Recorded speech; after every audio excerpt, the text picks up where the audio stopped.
So at least and I don't think Phil, not really going to give a report on the conference, because that'll be very boring and it will not pay respect to what happened. Actually, I will say that the entire conference was on the highest level about what is the essence of a credit system, namely thinking about, on the highest level, the future. Helga LaRouche had said when we were preparing for the conference that we have a lot of awful things going on, a lot of garbage, with the drone policy, with fascism spreading, chaos and wars trying to be created, on the brink of a total financial blowout, and a cultural destruction that is unbelievable. And she said, she said about the speakers, when people were preparing to give the speeches, she said, I only want 25% about the bad stuff, about the garbage, and 75% of what we need to do. And I was thinking about that, okay, I like that, but it first really dawned on me when the process started why this was so important, because I mean, this was the fifth of a series of international conferences. And who here were not in New York at the conference in New York? I believe that was the second we had. Everybody was in New York. Okay, so this conference in San Francisco was the fifth of such international conferences. And as Helga said, this was the best of the three ones in the United States.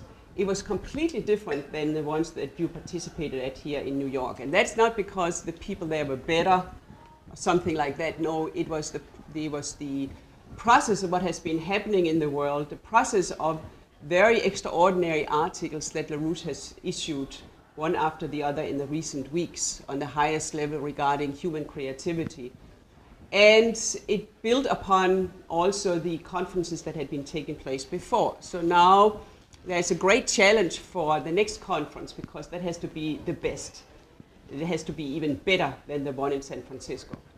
But I want to go back to this that Helga said about 75% had to be good. Because one of the problems that all of us face, and I think that's a crucial thing regarding the work that we need to do in the period ahead, is that we tend to accommodate to the destruction around us, the cultural destruction, economic destruction, and somehow just get by, and are not really looking in the way that I kind of learned when I came to the United States, to think big, to think that there's nothing that you cannot do. There's nothing that mankind cannot do if we put our mind to doing it. The only problem is this disease of oligarchism, but otherwise we can do anything. And people have got to think very small. And when Helga made the idea about we need a paradigm shift for mankind, she meant, and she means, a complete shift in the way that we think.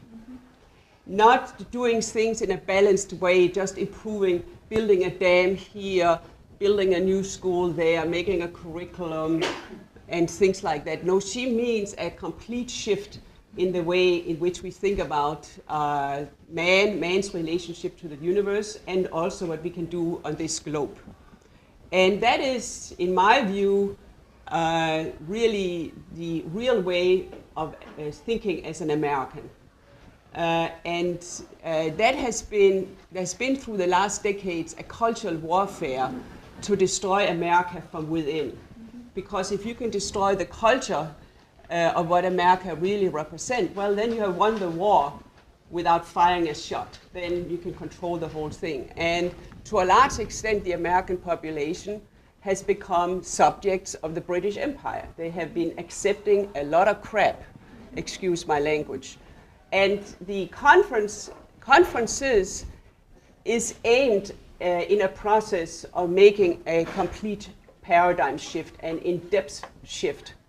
And we have in America an incredible advantage, because this nation is the only nation in the world which is built upon principles, of universal principles about the nature of man and man's relationship to the future, man's relationship to the universe. It's all in the Declaration of Independence and the preamble to the Constitution.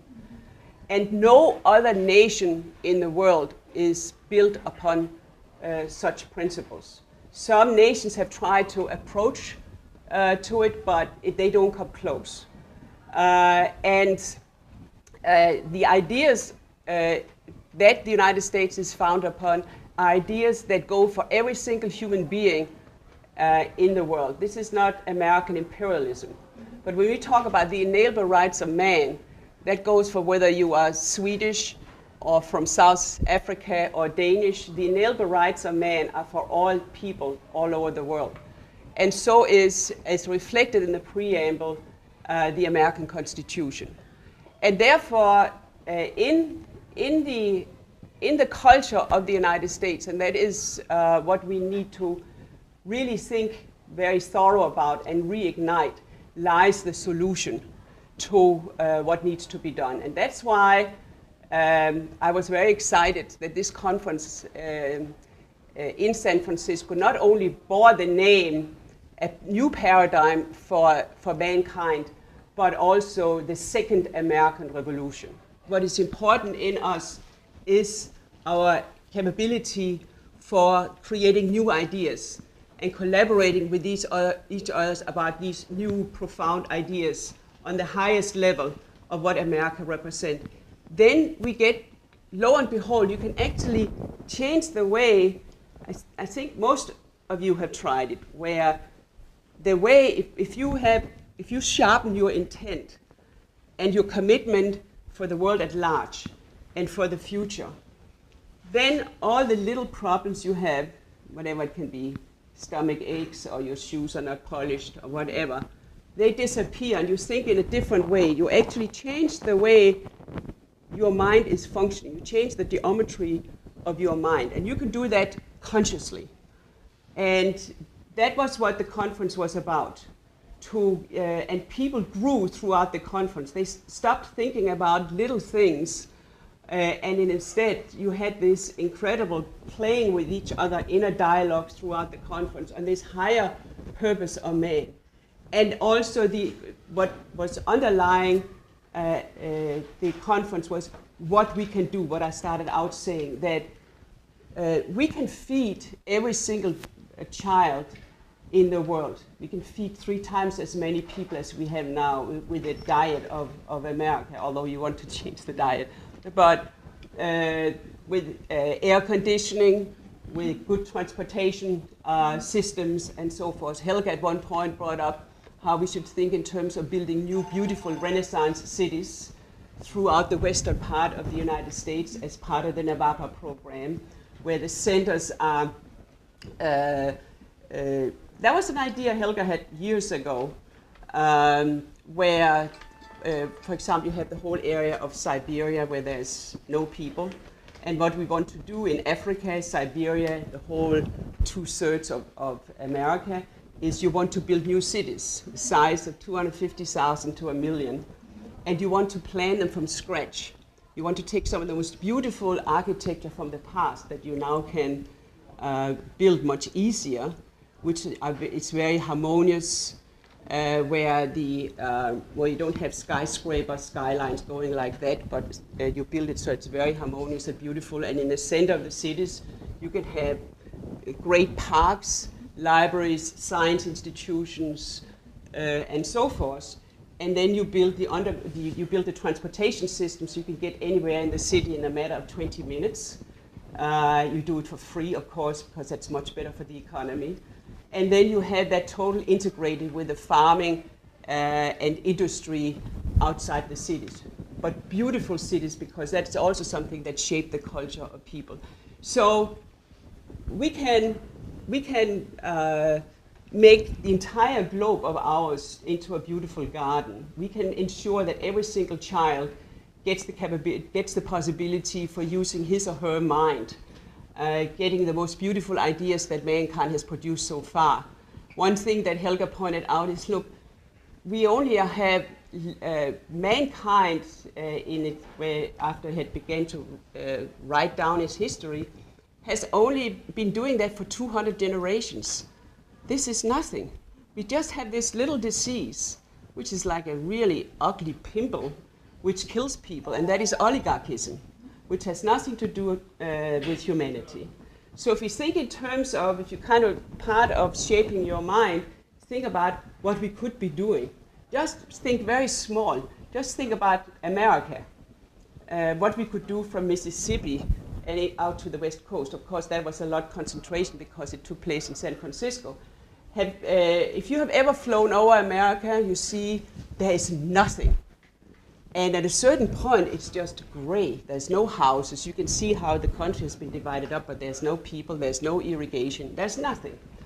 Could you imagine with plenty of water, new beautiful cities, what we could create of agricultural institutions, what we produce of food, what we could have on incredible rose gardens, whatever. There's how much America could produce. I will come out with the proposal that I think that in just in those 2/3 of America with proper irrigation, we could probably produce the food that is lacking now in the entire world, because it's enormous the amount of land that is not being used. So that was what the conference did. It got people to think about that there's really nothing we cannot do. What we need to do is to not accommodate to our oligarchical culture, but think again as Americans and have a complete shift in the way we think. And every time some of the old-fashioned way of little thinking sneaks in to get it out of their mind, we have a gruesome, tumultuous period that is dangerous in front of us. But like in examples in history, like with Washington or with Lincoln, as LaRouche said recently, we are on the offensive, and we can make the shift if it is so that we use our minds and that commitment to the future to do it. If we collaborate around those ideas to do it, we can do it. That's the American way, and that is what Helga has meant with a complete paradigm shift in all areas. Total shift in the way we think. And I therefore what I will say is, because I thought, how am I going to do this? Because the conference took place over 13 hours. We started at 10 in the morning with 3 panels, intense discussion throughout the day. There was no stupid talks in the corridors. It was all, people were more and more uplifted. And then my husband, Phil, he stopped talking about 10 o'clock. And then we had a performance, an incredible performance of Beethoven 69s, Opus 69s. And after that, Michael Steger, who kind of held the whole conference together, he went up and he put his head on the side. We are all exhausted, but we cannot replicate tomorrow what we did here today, so let's continue. And Helga came up, and so there's a whole hour discussion after the music, of 50 minutes discussion. Phil ended at 10, then there was Opus 69, and then there was another 50 minutes discussion. So we left like 11:15, we left. And people could have continued. So what I wanted to do, I want to ask people, Phil will fill in after all the things that I didn't bring up, but I thought it doesn't function to just talk about what every single speaker did, and he said this and she said that. I really recommend for people, okay, it's 13 hours, but I will recommend that as soon as it's up, and it'll come up in the next few days on the Schiller Institute website, and if you cannot figure it out, you just ask Daniel or whoever you talk with over the phone how exactly to find it. And then I'll just say, just over the next couple of weeks, listen to the whole conference in the way in which it was done. And do it as big chunk as possible. Like take the morning chunk, the afternoon chunk, and the evening chunk, so you can kind of get an idea of the process. Because one thing too that I cannot replicate is the music. So it started out with Helga LaRouche, Walter Jones, and Linda LaRouche. That was like the music starting out the morning panel. And then the second afternoon panel started out with a really great performance of Bach. And from that on, it just took off. So listen to it yourself. What I'm going to do is to play the last 15 minutes of the 13 hours. So if you kind of get an idea of a little bit what I have talked about, what happened there, think about people have been sitting there for 13 hours. And look, this is the last 15 minutes they are hearing, okay? Yes. Okay. Just the audio, yeah. Oh, okay.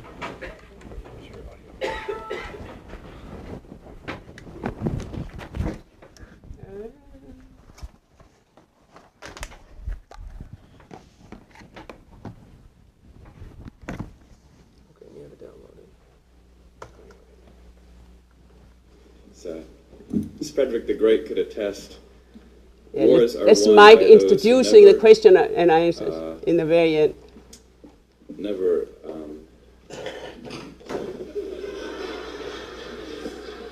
Never submit to exhaustion. Okay. So we prepare continue. for the double flanking maneuver. I know people are exhausted, but the days like this are rare. You're not going to be able to recreate it tomorrow. So Helga is coming up now. So if you have any questions regarding Helga and others, actually would like to also say something about this question of the best or better. Sorry, there was what she is referring to. There was a question, namely that if there is a truthful way of performing a classical piece of art, can it then be performed in more than one way? And a number of different people had answered that or tried to answer that, and Helga now wants to address that. And that's the very last of the conference. That's what she says. Performance. How do you judge this? I think there are possible many interpretations for the very reason that I personally go always with the judgment of these things by the standard of Friedrich Schiller, who from all the people I have ever read or looked at has really the highest standard. I mean, I'm not saying that Beethoven doesn't have an equally high standard like Schiller, but Schiller has articulated it in writing or in words, insofar that he says that the artist is so important for the effect he has on the people that he should not dare to move his audience if he has not ennobled himself to be, at least for the moment of the performance, an ideal human being. And that the only way how an artist can be sure of what is the effect of his performing is that he has to be a universal being, idealizing himself. And idealizing with Schiller does not mean to have some idealistic idea, but to bring out the real inner self that he means by an ideal human being. And at the same time addressing what is universal in the audience, and only this way you can be sure of the effect. Now, he also said that the only thing an artist can give to the public, to the audience, is his individuality. And that individuality should be worth to be presented. Now, I find this a very high standard, and everybody who has ever tried to even recite a poem or perform some music knows that when you do this, even if you are a top professional, you still give your soul. I mean, when you get this idea between the notes, or to really get into the beautiful soul of the composer and recreate it in a spontaneous way, you give something from your most inner thoughts, and that is not easy. I mean, that's not something, it's not like, reading an accounting book or, doing some other statistic formulations, but you open your soul. And I think I would like to just say, it's no question that we are going into extremely tumultuous times. I mean, I cannot tell you exactly what all will happen because, we don't have crystal balls, but I can promise you it will be tumultuous. And I think the only way how we are going to do the mission which we have agreed to adopt is we have to become beautiful souls, all of us. And, I think people don't pay enough attention to their souls.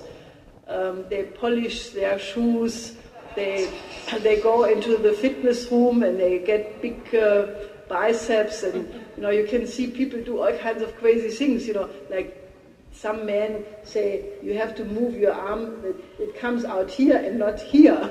And they do this one machine for, so they pay enormous attention on all kinds of things, but they neglect the beauty of their souls.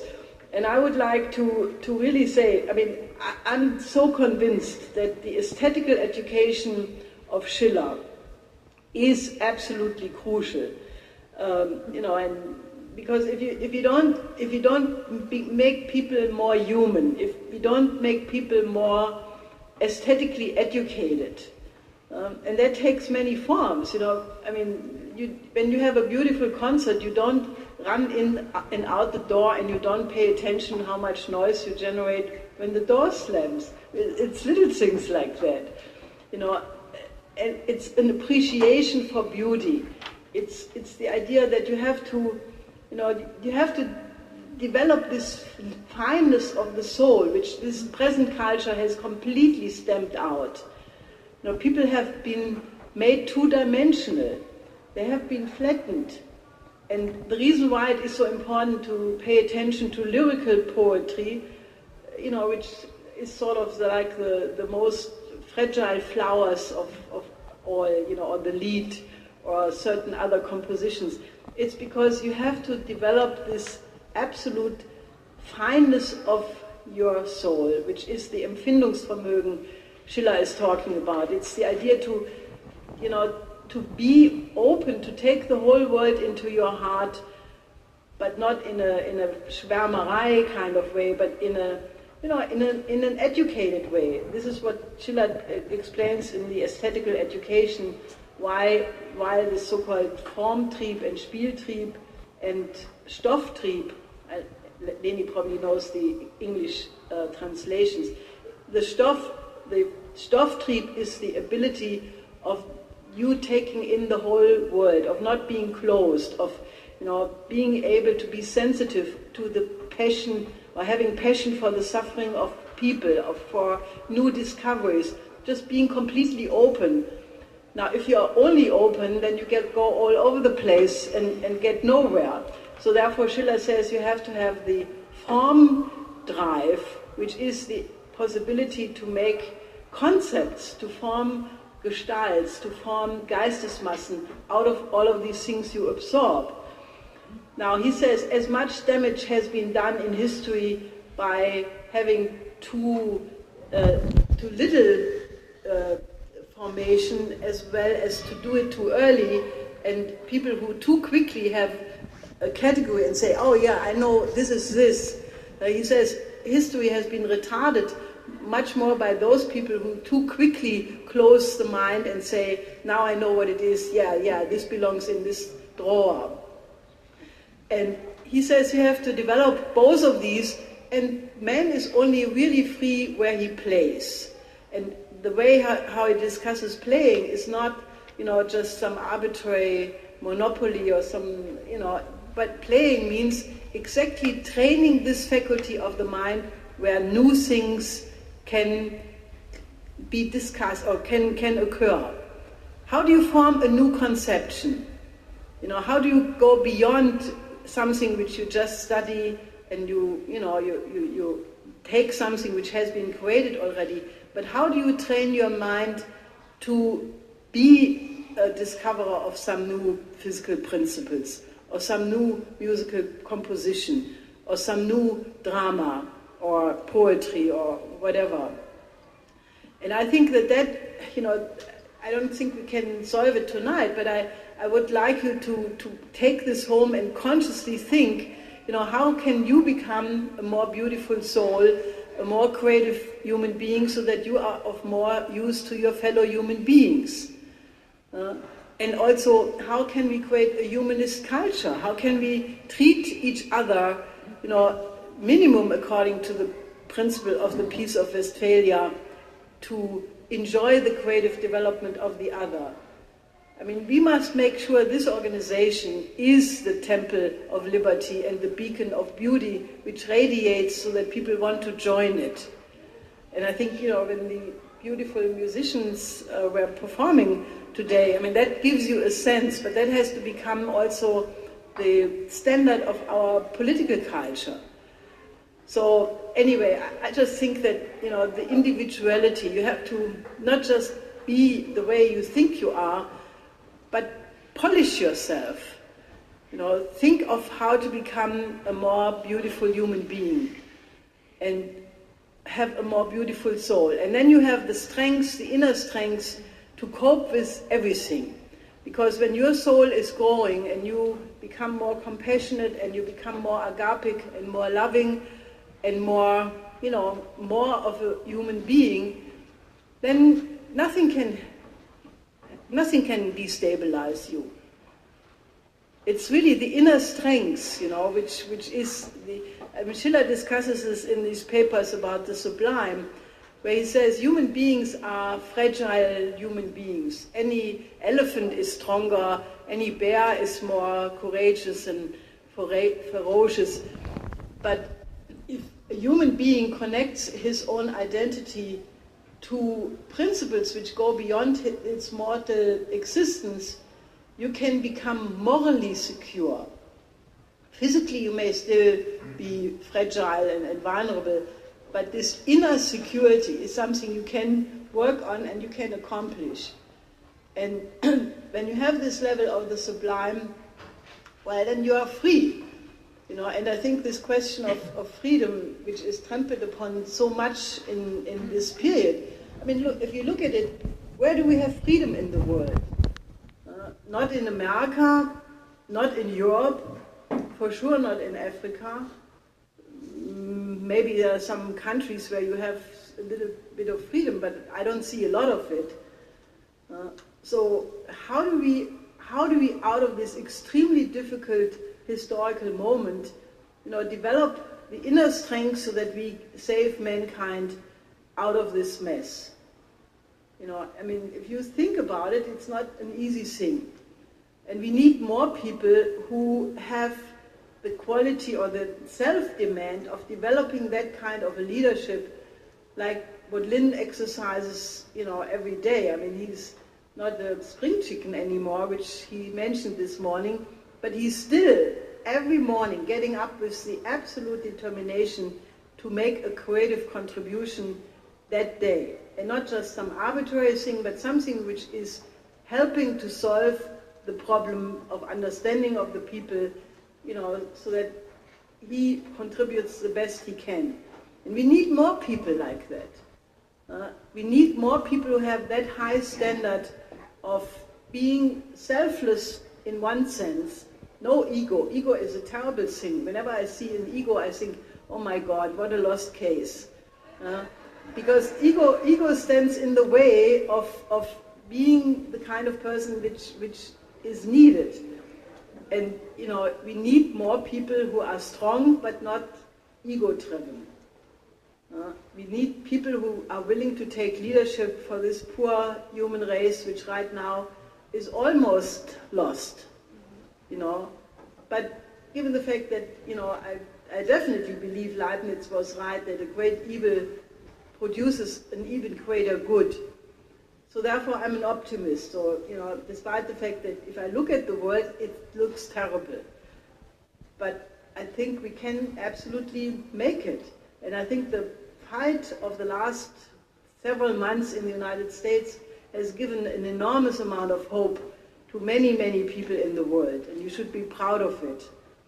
So let's just continue this way with the absolute determination that we have to win, because there is no other acceptable outcome of this present moment, but it means more people have to take this step of commitment, and all of you should obviously join and do the maximum best to help to spread it.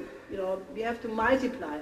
I would like to see out of this very successful conference we had here today in San Francisco, I would like to see an explosion of organizing.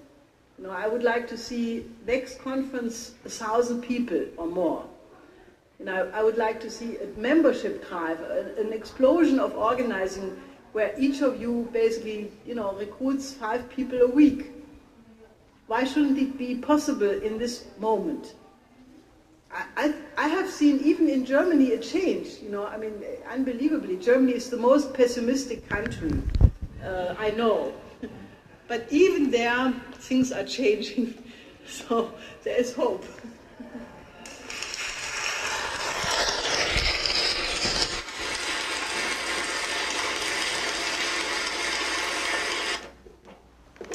So I thought that was the best way I could give you a little sniff of that was the conclusion of the conference. So I will give the word to Phil. So actually what I will do is a little bit to fill out some of what was discussed at the conference, and then maybe also pick up a little bit what has even happened since the conference in terms of Lynn's activity and what's, you know, some of the strategic situation that Daniel referred to and so forth. But to get an interesting, I think it is worth getting an interesting sense just of the breadth of what really reflects the organization internationally. I mean, we had the conference in San Francisco, and there's some fun things to keep in mind. I mean, the San Francisco local, which had to host the event, I don't know if this is internationally significant, but it's useful to know. It's about 8 or 9 people. Okay, almost all of them. I'm thinking for a second. Almost all of them under the age of about 36.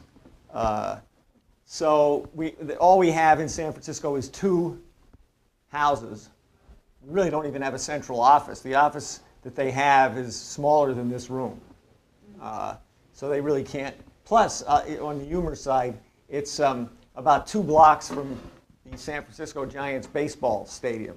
So anytime there's a baseball game, they can't use the office because you can't park, you can't get out because of the traffic, you can't get in because of the traffic. So it's not as useful as it could be. So I don't think we've ever had a conference of this size with that little infrastructure. I mean, we don't have an office of any significance. We had to ask people to put people up. Like we brought in everybody from the full-time members of the West Coast. Now, you know, that may not seem like much on the East Coast. I was born and raised on the East Coast. You know, a long trip was Baltimore to New York. Now, Baltimore to New York gets you about halfway to San Francisco from Los Angeles. The drive down from Seattle is, if you drive straight through, is about 16 hours. Like going to Florida or something. It's like, yeah, it's like in New York to Miami, something like that. So, you know, San Diego is about 2 hours from Los Angeles, further south. So, and anyway, people came from all over. We even had somebody fly in from Michigan. We had people from Nevada, from Utah, from Idaho, from Vancouver, British Columbia, from Southern California. Maybe, I don't know about Arizona. We might have had some people from Arizona.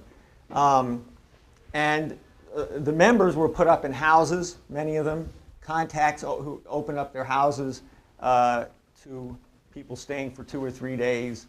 And that's how we did it. It was sort of by the seat of our pants. And it was done by, you know, largely hosted by this relatively smaller local. But it was an international conference. We had people working on it in New York and New Jersey and Leesburg and so on and so forth. So we did have people there, as Leni pointed out in the morning. It was mainly Lynn and Helga. There was an address by Walter Jones, very brief, not unlike what you saw here in New York, but important. We also had a leading farm representative, and there were farmers, laborers, teamsters, teachers, and so on and so forth there. That was really the bulk of the audience. And we had and Marcia Baker, whom some of you have read from EIR, gave a very sharp picture of the threat to the food supply of the United States, with a very clear picture of the farmers really being driven off the farms. And, and so on and so forth. I'm not going to try to tell you some of it, but some of it was, one guy, Frank Enders, spoke rather clearly on the fallacy of Adam Smith and the free trade concept as applied particularly to agriculture, and so on. And then we had a representative from the Australian organization who spoke about the fight against the Queen from inside the Commonwealth and the history of Australia. Its really roots in the American system. And this is what came through systematically throughout the conference. The idea of this concept of the American system as originally conceived in the Constitution of the United States. So that we had people, a representative from the Sino strategic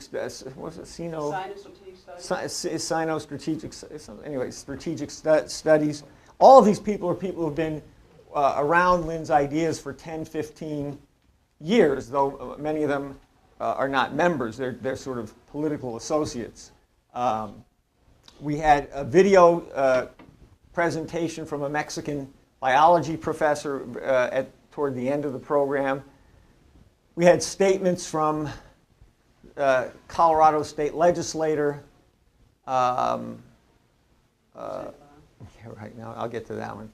I'm not trying to remember all of the... Butch Valdez from the Philippines, a very interesting case, a guy who has stood for Lynn's ideas in the Philippines for decades. So this was an internationally focused... We also had a short message. Some of you may remember Roseanne Barr. What was the name? Anyway, she's a comedian who had her moment of in the starlight, or whatever you call it, in the floodlights, TV fame. But anyway, she has fought particularly against things like the NSA, and she's a supporter of Glass-Steagall. The theme throughout the whole thing was Glass-Steagall now and Lynn's conception of Glass-Steagall. And as we mentioned, the second panel was opened by sections from the Bach's Mass in B minor. So it was the Kyrie solo, a duet. There was the Agnus Dei solo, and then the two fugues, Kyrie and Dona Nobis. And this was, a chorus of basically the members of the West Coast, all political organizers. Okay, we had a little bit of help from a couple of professional people on the trumpet and one on the timpani. But the chorus itself was all West Coast members. And as I say, the chorus had one rehearsal together Friday night for a couple of hours, and that was it. Because again, you can't really get people together. So and then in the evening, I'm probably skipping a few things. Mike Billington spoke, who many of you know, the Asia desk of EIR. I'm not giving you any of the content because then you got to go get the content yourself. But we had that, and then we had the evening session opened.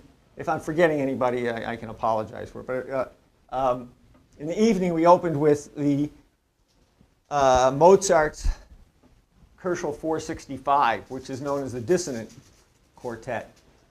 And it does represent an actual breakthrough in musical composition by Mozart, who was doing very significantly a study of Bach. at around this time in his work, or incorporating Bach into his compositions around this time. And this represented and as well as Haydn, these, I don't know what the Opus 33, which is the famous Haydn string quartets. I'm making this point for a reason in a second. So this was performed, and then there was a presentation by Megan Beats, who works on what Lynn calls his basement, or his scientific research team. And she's done some very, I would say, groundbreaking, certainly profound work on Kepler, music, tempering, and the concept of the human mind involved in these things. And one of the points that she made, which I will tell you because it's worth listening to, I would also recommend something else, but is that when you look at the question of human mind, most of us think of the individual mind, and this gets a little bit at what Lynn talks about sense perception and so forth. You think of the individual human mind. Well, of course, there is the individual human mind. But what happens when a quartet performs? In a sense, in an important sense, there's a mind that's the mind of the quartet, which is reflected in each individual mind. But the quality of the individual mind would not exist without the conception of the quartet. And indeed, there's a kind of communication within the quartet about how these ideas should be expressed. And that's really, in many ways, where the music lies. And so she goes through this. One thing I would recommend is Jason Ross, whom many of you know. He's been up here a number of times. And Megan have done updated videos of sections of Kepler.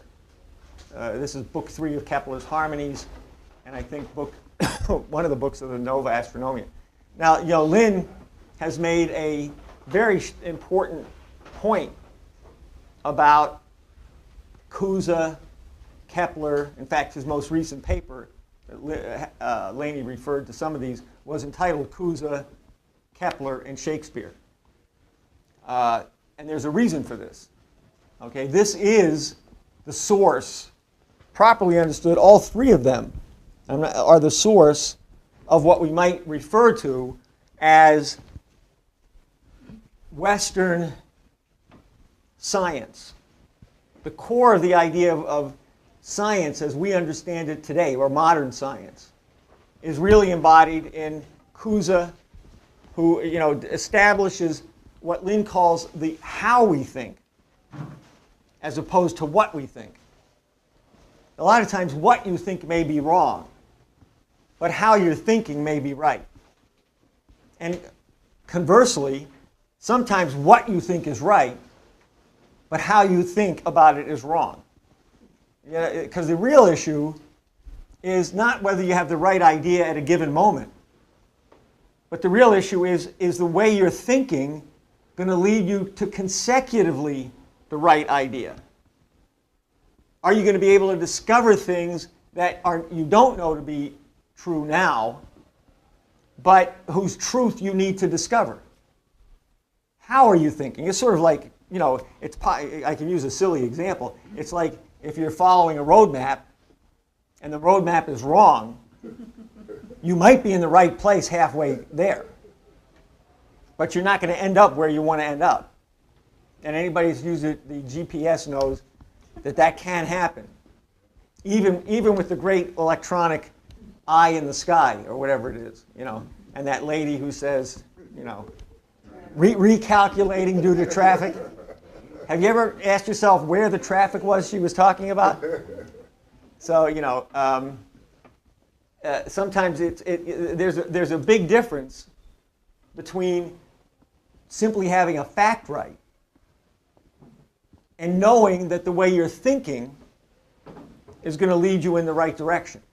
What's the method? What's the nature of the human mind or the human individual? What makes us uniquely human? And, for example, another good example of this is Kepler. Because Kepler is the one who discovered the actual principles of the solar system. The so-called Kepler's 3 laws. There are really 3 principles that govern the solar system.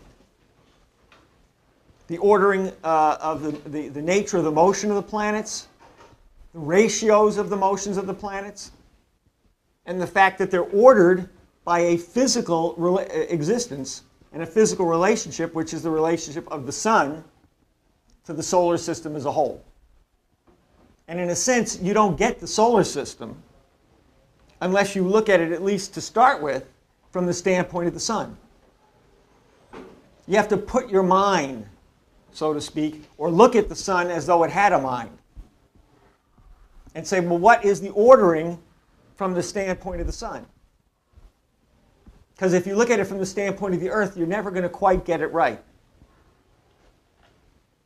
Because the earth, you can't understand the earth's action unless you understand that it is not the center of the solar system. Nor is any mathematical point the center of the solar system. And then you begin to realize other things. Like the sun is not the center of the universe. In a sense, there is no center of the universe, or everything is the center of the universe. In one sense, there is no center. There's no absolute center.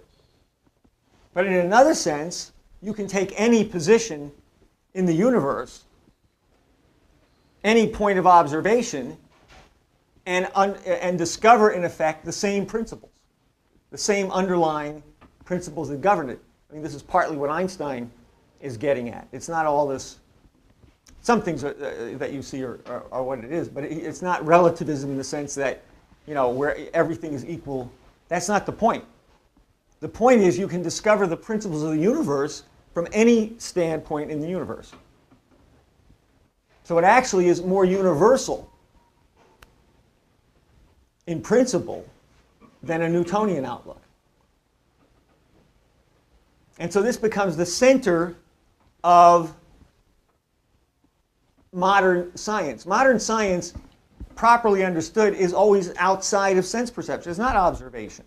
You may have observations, but what you're always looking for is what strangeness in the observations might lead you to the principle that, so to speak, is behind the scenes, creating the action that you see, creating the action that you experience. You don't always have to see it, that you measure, that you hear. This is why music becomes so important, because you can sort of create that in a musical piece. Or you can experience what Lynn used to refer to as the finite but unbounded. A musical piece, and this is somewhat what Helga is getting at, when she says, in a sense, there's one way to play the music, and in a sense, there's more than one way to play the music. There's one truthful direction. But as you comprehend the musical piece and the mind of the composer, you develop a deeper and deeper insight, a deeper and deeper knowledge of what the composer composed. And so it is with our action in the universe. As we discover principles of the universe, it opens up to us the ability to investigate parts of the universe that were outside of us before, that we couldn't measure in any way. I've often given this example. Take the nuclear field. That didn't exist for human beings until the late 19th century. We didn't know that it existed in that way. We didn't know where radiation came from. And now a whole different world opens up. The problem of sense perception is most people think that the world that they experience with the 5 senses, or that's reported to them as part of the 5 senses, somebody else's 5 senses maybe, that's the real world. And that's not the real world. The real world is made up of principles, of universal laws that produce certain kinds of actions or develop certain kinds of actions that we experience as certain forms of matter, certain forms of radiation, certain forms of action. And we're looking for the principles behind it, so to speak, behind the screen. And in that sense, Lynn has raised the question of the chorus in Shakespeare, in particular, in Henry V, in the explicit form. It occurs in other forms which you'd have to look at and study. But at least in Henry V, the chorus is a character. And the chorus basically says, what you see in front of you on this stage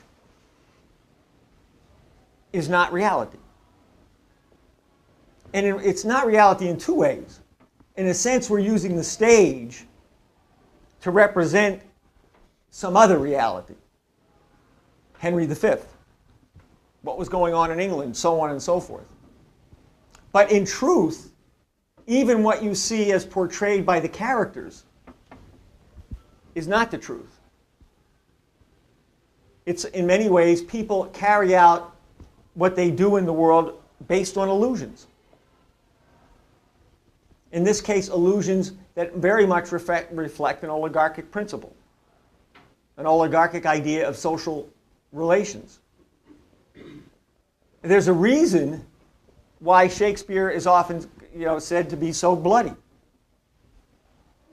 Because the society he lived in and was talking about was bloody.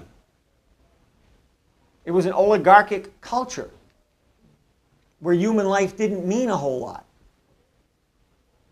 And where, the battles were battles of control, battles for power, battles to see who would run people. That sounds like now. It is like now. That's the point. Yeah. And in fact, we've regressed toward that. See, people often get into, well, it's always been this way. It hasn't always been this way. We haven't always had an NSA grabbing 1 billion cell phones and so on and so forth. And it isn't as though, well, that's just an advanced technology. We haven't always had that kind of abusive intrusion into people's lives. No, I think it's not the same thing. For example, you have, after World War II, when Churchill came in and Truman came in, you had well, take a very strong example, okay? During World War II, how did we build the atomic bomb? Most of the people who ran the Manhattan Project were, quote, left-wingers. Some of you are old enough to remember the story of Robert Oppenheimer. Okay? He was the guy who oversaw the making of the bomb. He was considered a leftist, a communist. Now, you can say, well, we let him do it because he was good at doing it and we needed to build the bomb. But that doesn't, because the same thing was true after World War II. Many of the people who built the bomb were European. They came to the United States refugees from fascism. And they built the bomb.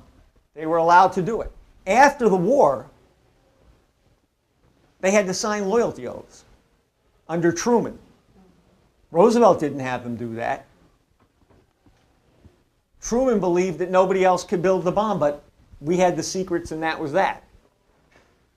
Truman once actually said, if you want to get an idea, to me, what characterizes it, he actually said that he didn't believe that the Soviets were smart enough to build the bomb. Now, that requires a certain quality of arrogance that's hard to match. And of course, it turned out not to be true. But you have sort of the security state, so to speak, building after World War II. The Cold War, and so on and so forth. We had manifestations of it, but we had a greater resistance to it. And it didn't always come in four square the way it did increasingly after World War II, and then, of course, under the Bushes. Remember, George H.W. Bush was the head of the CIA, the ambassador to China. His father had financially backed the Nazis, and so on and so forth. So it wasn't always this way. You know, but to come back to the point, we have what Lynn is getting at is that science, classical art, they're not just, I think too often we think of these things as two things, politics. They're all three things, and there's a certain kind of similarity. It requires creativity. It requires, you know, generating ideas, and so on. But I think what Lynn is getting at is something stronger. They are the same thing. They're not similar. You would not have scientific discovery except that you have people who are grounded in classical artistic composition or classical composition. Compositions that create in a sense, a world, a universe, but that same universe is not bounded. It's contained, but it also at the same time opens up to new universes, to new discoveries, to a further development of our knowledge of the universe, but that also means a further development of the universe itself, because we then represent something else new in the universe. We do things in the universe, and ultimately, we're somewhat hearkened to the idea that at a certain point in human history, as long as we maintain this kind of evolution, we may be able to reshape parts of the universe. These things may not be beyond our power. It's not a question of strength or even explosiveness. It means knowing what the principles are. If you know the principles, you sort of have that lever, you have that place in the lever that allows you to move things far greater than you think. Take as a kind of idea. And then you begin to realize that the human mind is not part of a biological organism. The nature of ourselves as a biological organism is organized by the fact that we have a mind. What you can think of is that the evolutionary process in nature has created a biological organism that's capable of hosting a mind, of hosting something that reflects the creative aspects of the universe itself. Now, it makes it an interesting physical organism, but you can't reduce the mind to a physical organism. Human beings have an absolute distinction from the animal world. And it's a distinction built into the nature of the universe. In a sense, we are attuned to the creative processes and creative development in the universe itself. Now, you know, that may seem like a bit of an excursion, but that's why Lynn keeps insisting that in order to understand properly Glass-Steagall and the kind of changes we need to make, we have to have a deeper understanding of what this represents. And in many ways, that was the point of the conference and other conferences that we do. And what Lynn did in the webcast last night, which I'll mention. That we have to be very sharp and clear on these things. So we ended, you know, I went over some elements of Glass-Steagall and this idea of creativity, and we ended with Opus 69. That's the cello piano sonata. And so, in a sense, we ended, and then you had the questions and answers, and then Helga's comments. The entire conference revolved, on the one hand, around an international movement to implement Glass-Steagall, Nawapa, in depth. And at the same time, recognize that doing this in the proper manner, understanding it, meant a more developed idea of what humanity is, of what human beings are, of what the human mind is. Now you look at the case of Glass-Steagall. You know, as I said, the question is how we're thinking about this, not what we think. A good example, you know, is Glass-Steagall. If you think of Glass-Steagall And I tell you, the thing to get rid of, just like sense perception. And I think unless you get rid of sense perception, you'll never get quite the idea that Lynn has, or that reality has, of a provable approach to immortality. Not logically provable, but provable. Because we're not immortal in the way that I think a lot of people would like to think about it. That somehow when you go, something hovers out of your body and floats off into some other place where you're not seen, but you can see them. Something like that. That's not the kind, whether that's true or not, that's not the kind of immortality we're talking about. What we're talking about is much more embodied. What is if you think of Glass-Steagall as a monetary conception, because monetarism is the same thing. And some of the things that are said about money, I think if people think about them for a second, they'll realize how bloody stupid it is. Take the case of NASA, or take the case of food stamps, or take the case of fusion research. Now, what are you normally told? We don't have enough money. We don't have enough money for food stamps. We don't have enough money for fusion research. Now, how much money are we talking about? Well, for example, we had the experience at the plasma physics lab. They shut down an entire research program for lack of $159 million. Now, obviously, to one of us, $159 million would be a nice sum of money. But $159 million, what's the budget of the United States? If you think of Glass-Steagall if you think of this point of money, $159 million. Even the food stamps, they're talking about cutting, I think, a couple $billion. Okay? Now ask yourself, how much was used to bail out AIG? Hundreds of billions of dollars. They found the money. Yeah. You know what the truth is? They made it up. All of a sudden, because it goes into invisible cyberspace, it's an electronic click, you can produce trillions like that. But we don't have enough money to repair streets. We don't have enough money for health care. The health care costs are rising too fast. But I guarantee you, if we have another financial explosion, we'll find trillions. Now, of course, the problem is those trillions represent nothing. And that's the fraud of the economy as we understand it now. Because really, despite all these big numbers, there's nothing in the actual production in the economy behind any of it.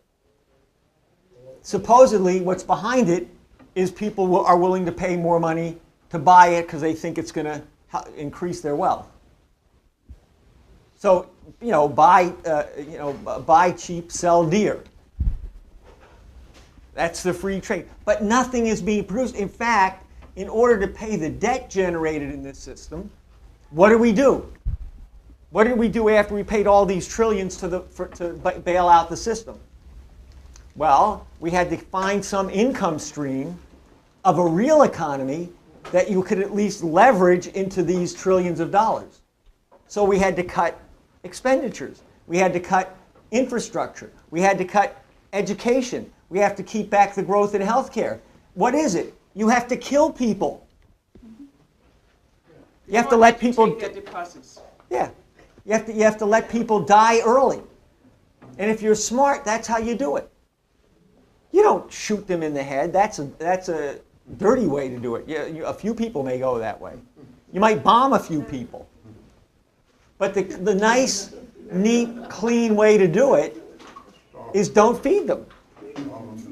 Don't take care of them when they're sick. Don't give them housing. Don't educate them. They die. I mean, in one form of it, you had it in the 1930s and the 1920s. The original form of it, where the word came from, was the Boer War. Concentration camp. But what was really a concentration camp?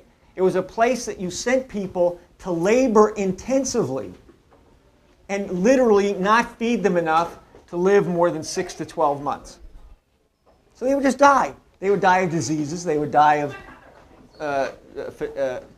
some other fatigue, malnutrition, etc., etc., and then you threw them out. You know, what we know as the final solution, the particular form of this that occurred under Hitler, with its peculiar anti-Semitic twist to it, the final solution didn't begin until 1942. It was only at that point that they said, we're just going to kill him. Our mission is to rid the planet of Jews and Slavs and a few select people, and so now we're at the point the war is going to come to an end. We'll just kill them. But the whole thing started as a slave labor policy. That's fascism. But that's fascism. The Obama healthcare, that's fascism. Okay, in the strictest terms, that's fascism. Okay? Now, if we look at Glass-Steagall, and we think only in monetary terms, think of it as a monetary reform, it's inadequate. It's an inadequate conception. It's not that it won't work. It's an inadequate, because what are you going to do? You say, well, we're going to separate out the bad paper. We're going to tell the investment banks they're on their own. If all their assets turn bad, they default. And that's it. There's no guarantee. There's no nothing. But then, if you're going to go back to a monetary system, you're back where you started from. It's just, in this case, you'll have less money. So you'll have a deflation, and you're finished. Because people still believe, they'll still say the same thing. If you say, why don't we do fusion research, they'll say, we don't have the money. Where's the money? At this point, there won't be the money. Okay? Before, there was the money, but we just can't allocate it to this. And in fact, you have to pay these massive debts, so you get a hyperinflation, where inevitably at a certain point, the living price of a normal living standard goes through the roof.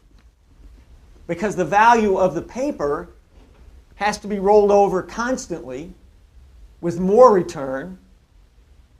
And so inevitably at a certain point, the prices go through the roof. Or the value of the currency goes to near zero. And you get the kind of hyperinflation we saw in Germany in the 20s, but we had other instances of it. You had a similar hyperinflation in countries in Eastern Europe after the wall fell, where they just started printing currency to try to keep the system going, and at a certain point, the cost of living went through the roof. So Glass-Steagall alone, conceived of as a monetary system, doesn't work. But if you conceive of it the way it was understood by Roosevelt, it's understood by Leni in a deeper sense, even. Then you have something totally new, because you're getting rid of the monetary system. You're saying, what's the basis of it? And as Lynn said last night, the basis of it is a credit system. But it's not that complicated. It's not like we need 15 different we don't need a Dodd-Frank 850-page piece of legislation with 10, 20,000 pages of interpretation. I mean, in one sense, that's done intentionally. Because no normal person is going to read 30,000 pages of legalese to try to figure out what this means. It's bad enough to try to read the small print on the back of your, automobile insurance or God knows what, okay? Or your health insurance. The health insurance, it reminds me of the Marx Brothers movie. I don't know, I forget which one it was, but it's the one where they're putting on a performance, and at a certain point, I think it's Groucho, one of them gets the contract, and whereas the party of the first part understood by the party of the second part to be willing to work for the party of the third part, shall always, for the first part, give to the third part what the second part has conceived of as their proper obligation to the fourth and fifth part.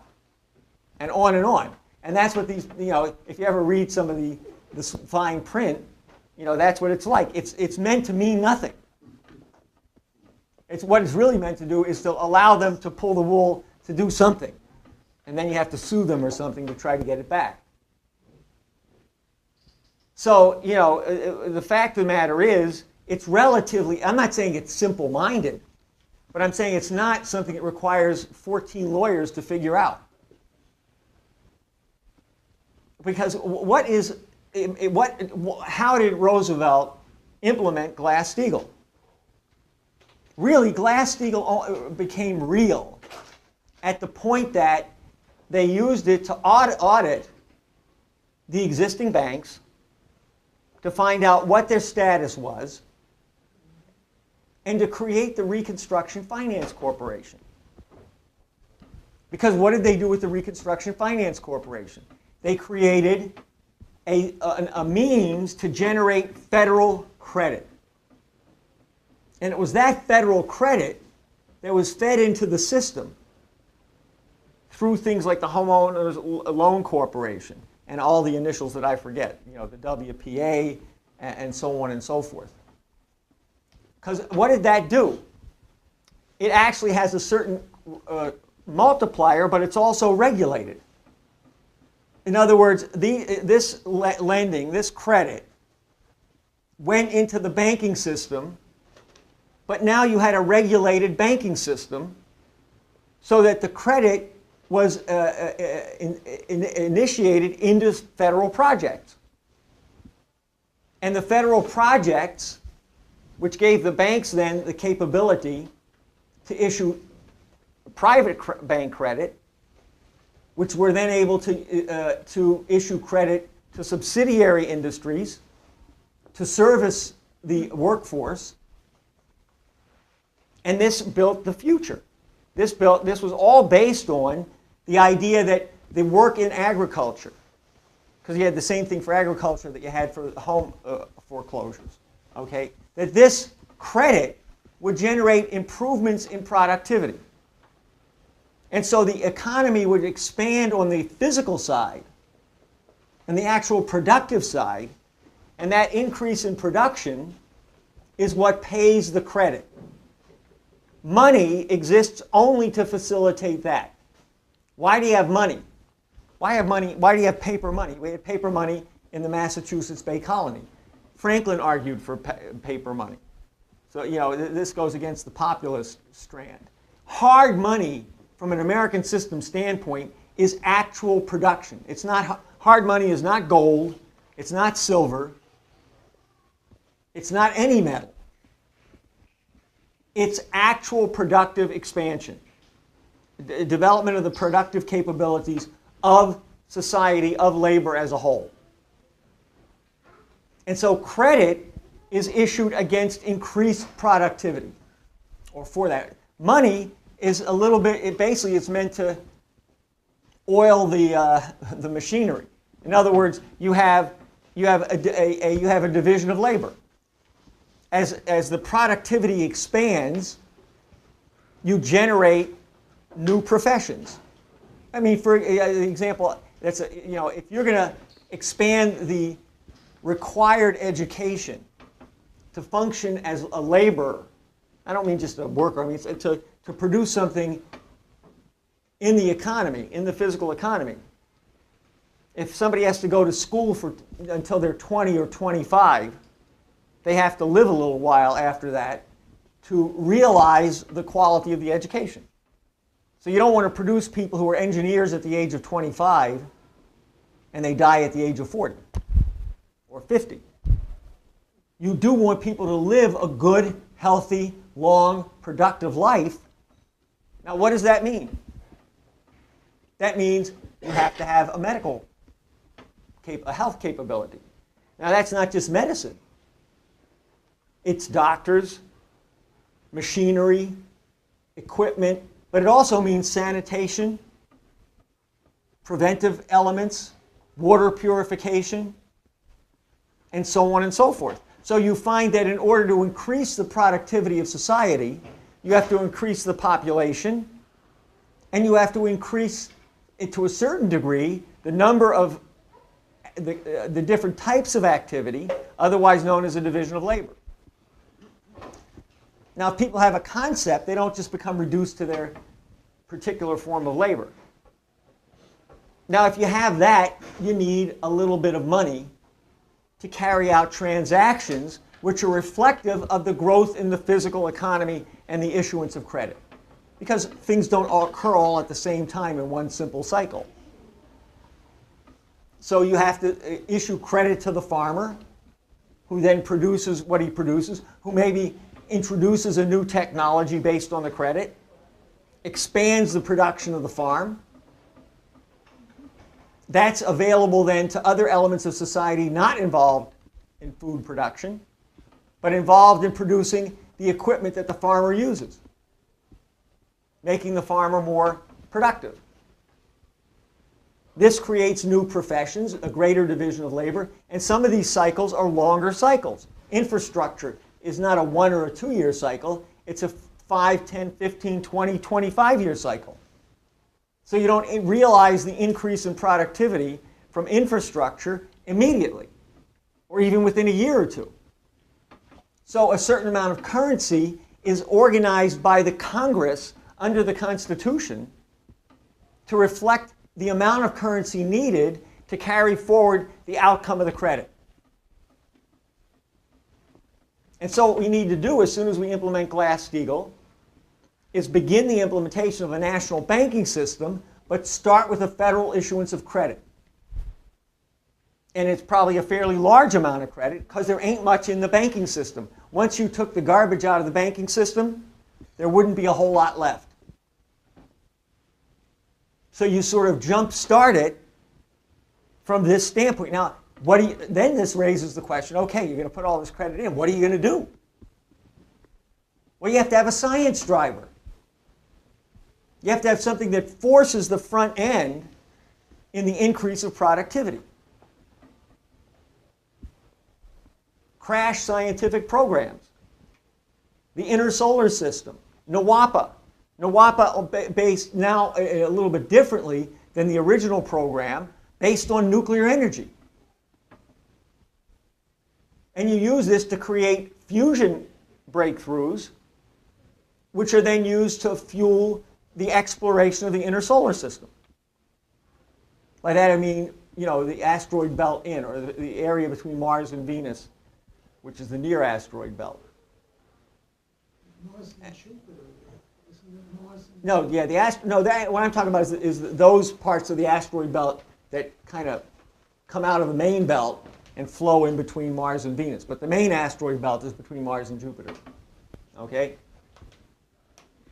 And so this is what we mean by a three-part American system approach. That you don't do it step by step. You know it because you know that you start with the 3 steps. You implement Glass-Steagall first. And of course, this is embodied in what Roosevelt refers to and what we referred to, what Lynn has referred to in the past.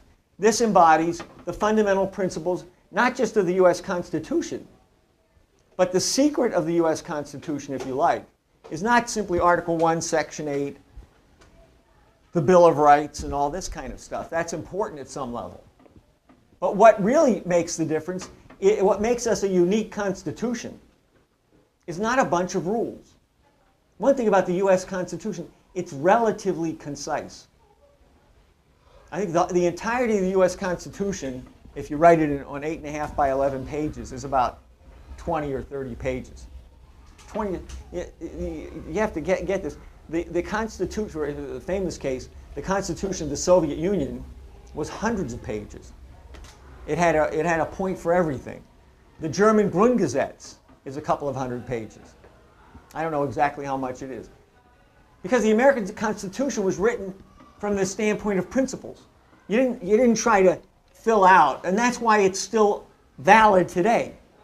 You didn't try to fill out every point. You do this, you do that, every rule. It was governed by the preamble of the Constitution. And the critical point in the preamble to the Constitution, particularly when you put it together with the Declaration. Life, liberty, and the pursuit of happiness. The pursuit of wisdom. But in the preamble, the crucial concept is for us and our posterity.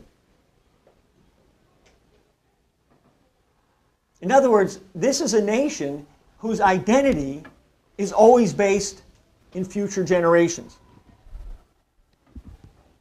The declaration of who we are as a nation says that we live today for future generations and for what they may accomplish. So what we accomplish from the standpoint of what the future needs from us.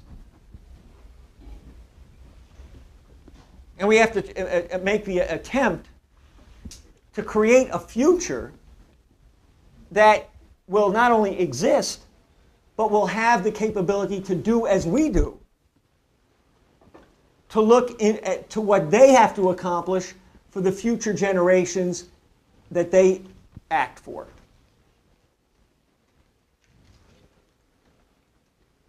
And that's really what the fight for Glass-Steagall is today.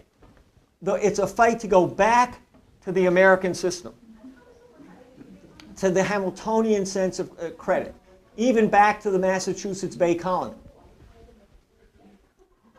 which was organized on these principles. If you, the Massachusetts Bay Colony, and there's something up by Michael Kirsch on this, the Massachusetts Bay Colony was based on the principle of credit. This is not hyperbole. You have people in 1650, 1670 writing papers, articles, on why we should have paper currency that can be used for a credit system, a public credit system. Now, who destroyed the Massachusetts Bay Colony? William of Orange. William of Orange. What happened what really created the British Empire, what we call the British Empire, though all these things go back to Rome and all this stuff. But in the shorter sense, what created the British Empire? After the breakdown of Venice and the battle in Venice between what were called the Giovani and the Vecchi, in Venice in about the 16th century, and there's complications to it, because this also was reflected in the religious conflicts, in divisions within the Catholic Church, within the Protestants, and the Protestants versus the Catholics. But what happened was a grouping amongst the Venetians, led by people like Paolo Sarpi and Pomponazzi and so forth. These guys recognized that there was a problem, that you had had a Renaissance, and that a city-state even, built on Republican principles, created a citizenry that could be turned into an effective militia that could not be defeated.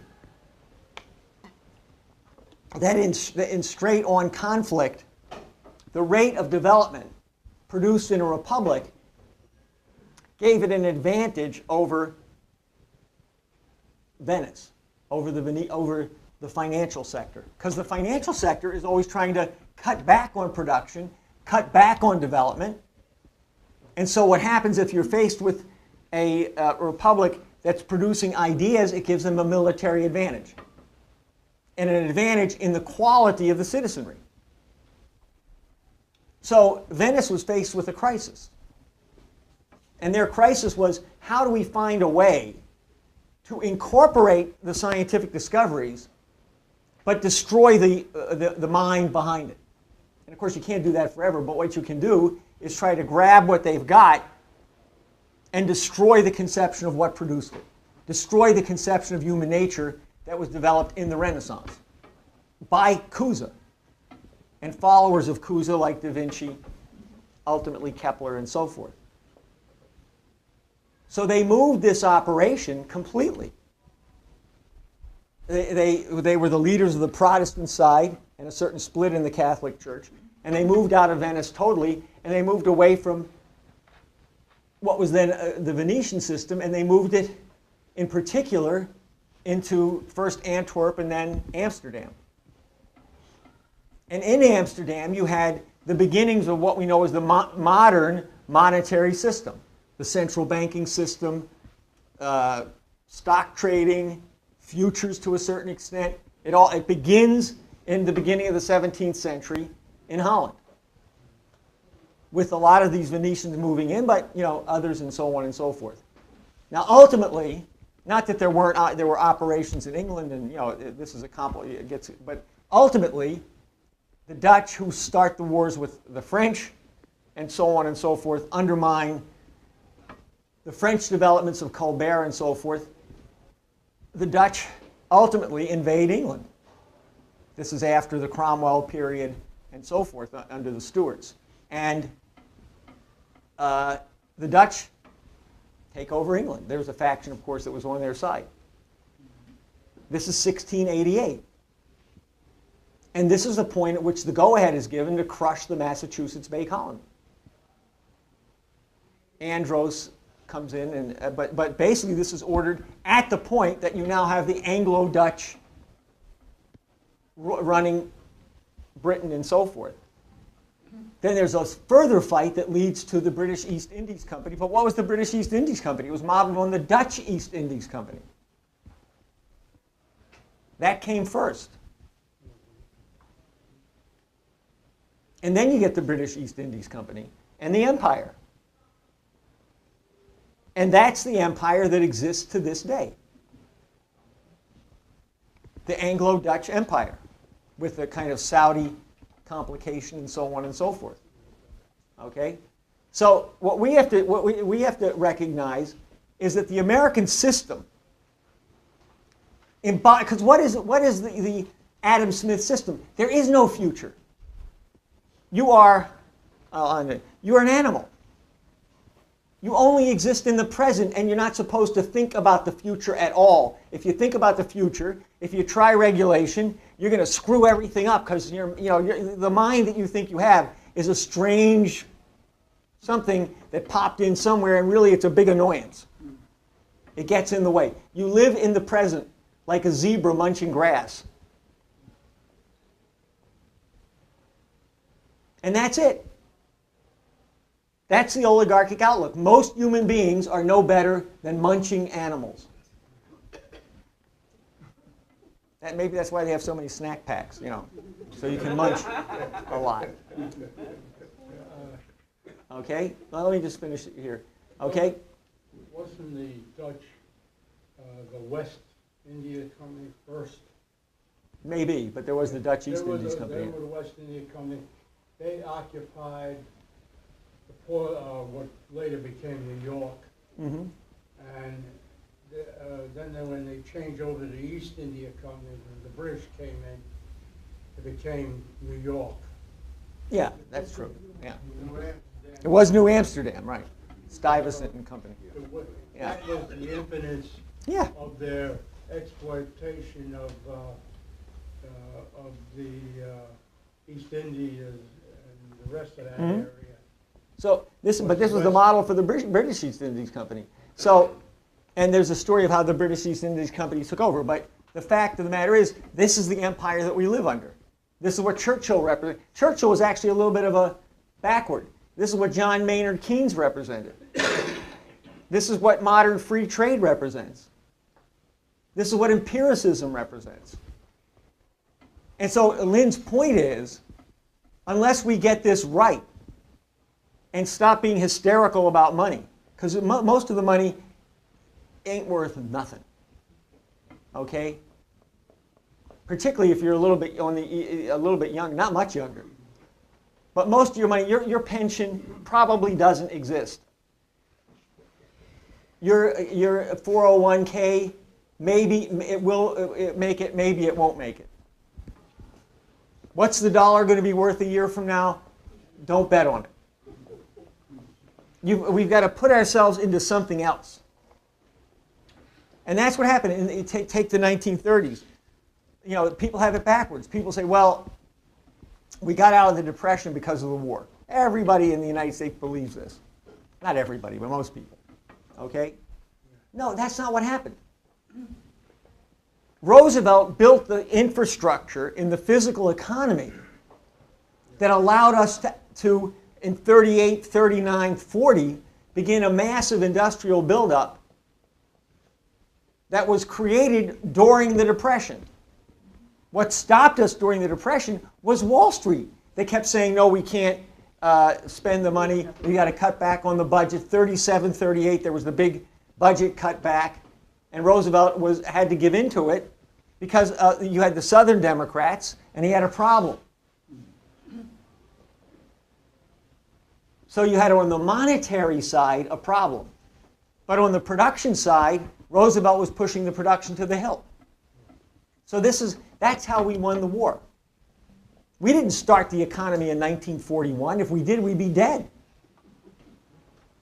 Okay? So this is how this thing will work. And what you've got to realize is we need an in-depth conception of this. And the one thing I'll reference that from last night, and then I'll end. Lynn made a number of points in the webcast. Some of you may have seen it. If you haven't, you should try to get it on the archive. Because he was very sharp on virtually every topic. Egypt is not about Egypt. It's about a global strategic situation which is moving toward war. And there are people behind the scenes, some doing some good things like Dempsey and company, others trying to push this to disaster. On the economy, the green economy, there is no science behind ecology. Ecology is a science of animals. Well, it works a little bit for animals. It doesn't work for human beings. Human history and the history of the universe is increasing energy flux density, increasing knowledge of how to increase the density of thermodynamic throughput and into an increasingly small cross-section of area. Focusing the activity so that we are able to discover new and newer things and have the sufficient work capability to carry through the productivity of the entire economy. And we don't want to change the terms of debate. That's what we're dealing with. Glass-Steagall is absolutely necessary to doing this.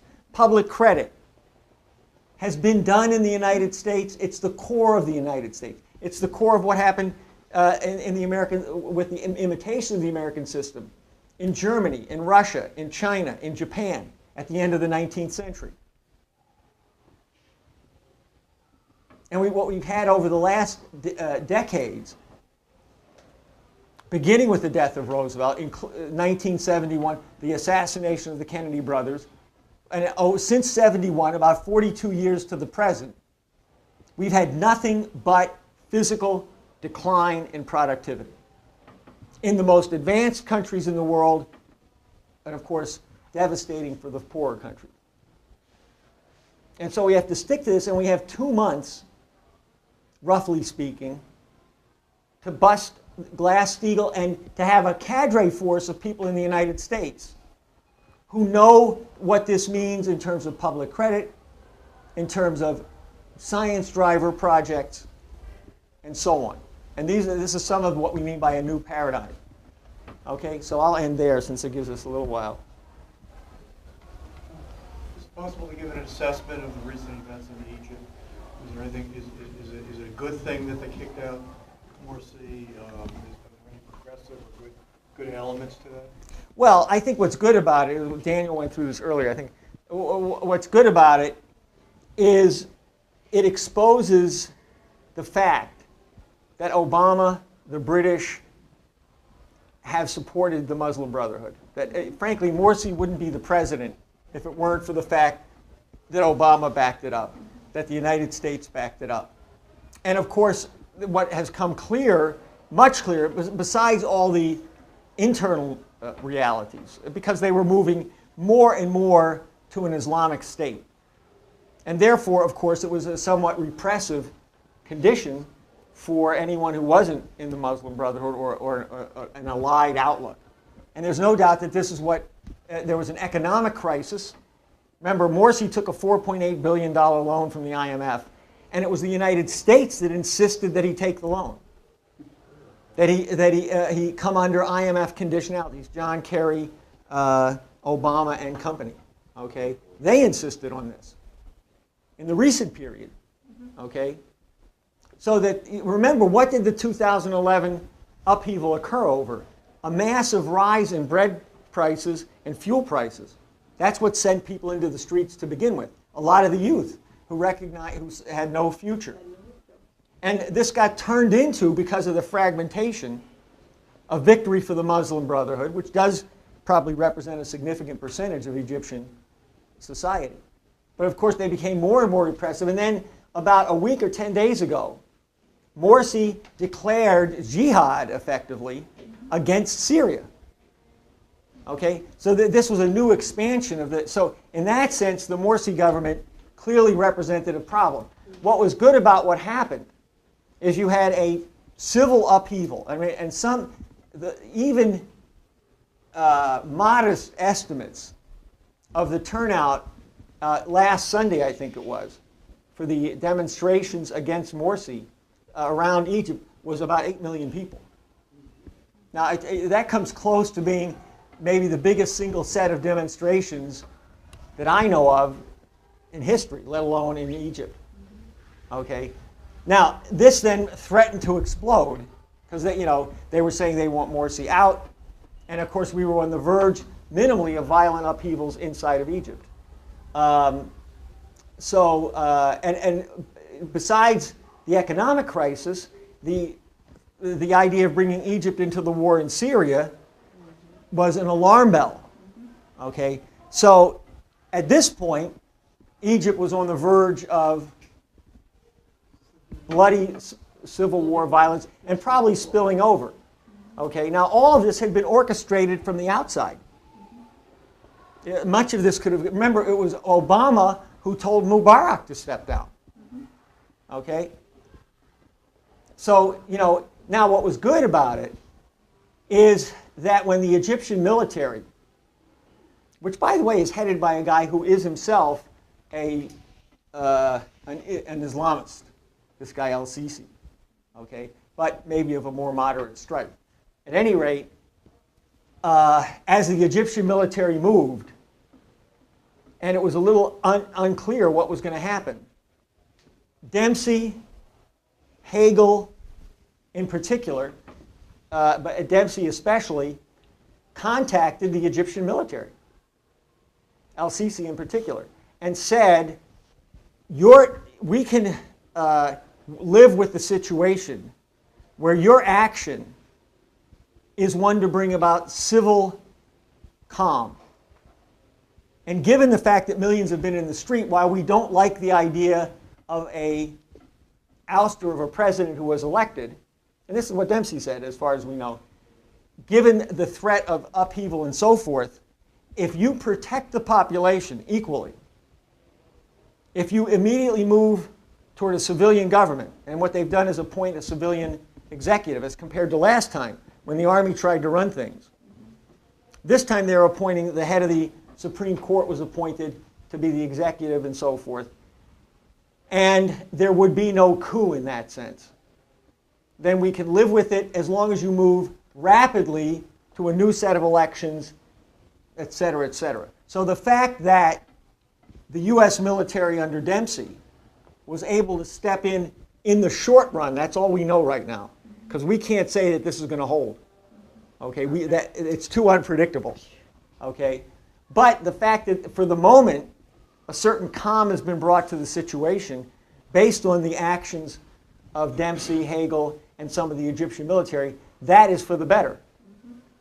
The question is, does it hold? How quickly are they able to move? And again, we've seen over and over again, unless you get some kind of real economic development policy, these things fall apart. Are there any indications that you know of that the sentiments in Egypt are spreading out? In the sense of Inspiring other Muslim countries to go this way, rise up and have mass demonstrations? Turkey is a possibility. because they've already had a series of demonstrations. You do have a pro-Muslim Brotherhood government under Erdogan and Davutoglu. But nothing yet has happened. There's some speculation that it could happen. I'm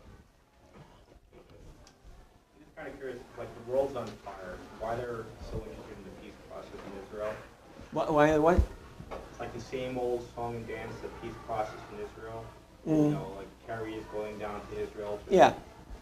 Is there like any logic to this, or is it just like I think, look, the one thing you can say is the Israeli-Palestine conflict has gone on for so long that anybody would be, I don't know what would happen if they ever solved it. But really, it doesn't exist by itself.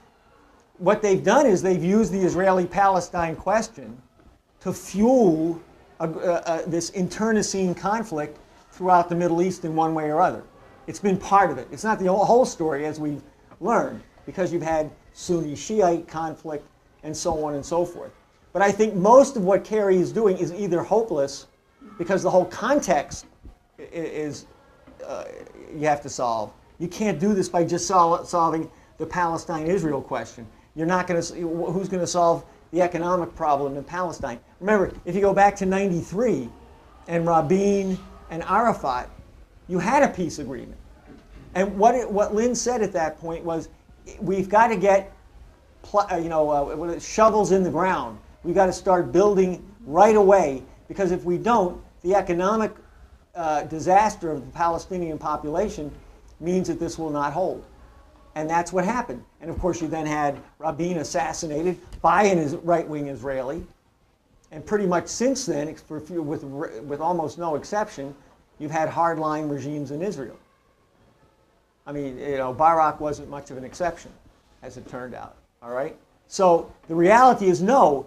This is somewhat, I think, is a little bit of show. Maybe there are some people who would sincerely like to do something, but if you get Egypt destabilized and Turkey destabilized, one interesting thing: the Israelis, for example, have been contacting pro-Israeli forces in the United States and telling them back the Egyptian military.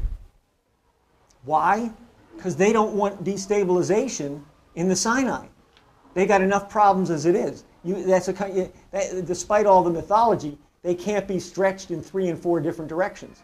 In fact, that's one good way to set off a nuclear war. Because part of the Israeli craziness, and it's not everybody in Israel, but part of it, is the mentality of, let's say, a Netanyahu, or some of the ones even to the right of Netanyahu. The mentality is, if we go this time, we're taking everybody with us. And I tell you, that mentality does exist, not in a majority, but in a crazy minority that tends to rise to the surface under these kinds of conditions. So I don't think there's much hope in that. You've got to take this whole situation from the top down. That's what Lynn is getting at. You got to deal with the entire fact that the Western world is undergoing a terminal financial crisis. You got to deal with the relationship between the United States, Russia, and China. That gives you a handle on the world situation. And then you could move on things like the Middle East, like the Israeli-Palestine conflict. And this would take a while, because now we've had so many decades of piled up contention. It's not like a smoke and mirror sideshow. I was just wondering, why would they focus on it right now? Well, I think there's a smoke and mirror sideshow, but there's also the desire. Look, the desire of the British is conflict, conflict, conflict.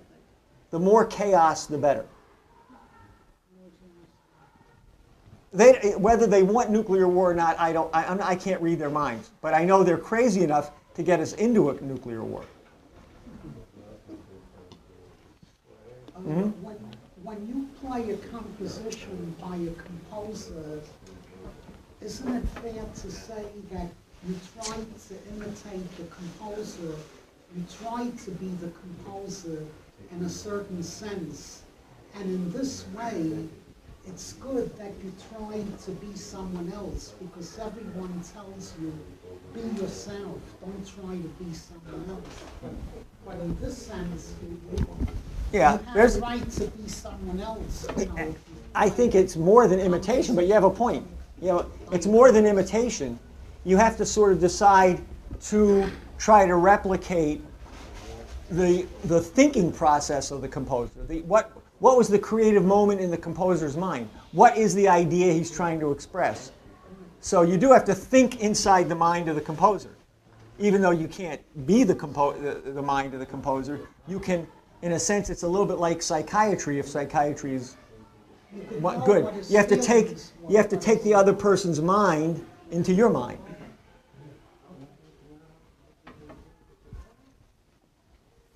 So you think it's wrong to just take the notes as they are and just interpret them however you want them? Yeah, totally wrong. It's not the notes. And I mean, you know, it's a funny thing. Even if you're not a musician, if you think about it, you know, you can hear the difference between somebody who just technically does a brilliant job on the notes and somebody who might hit a few wrong notes but has a better idea of what the composition is meant to express. It's not the notes. The notes it's like language.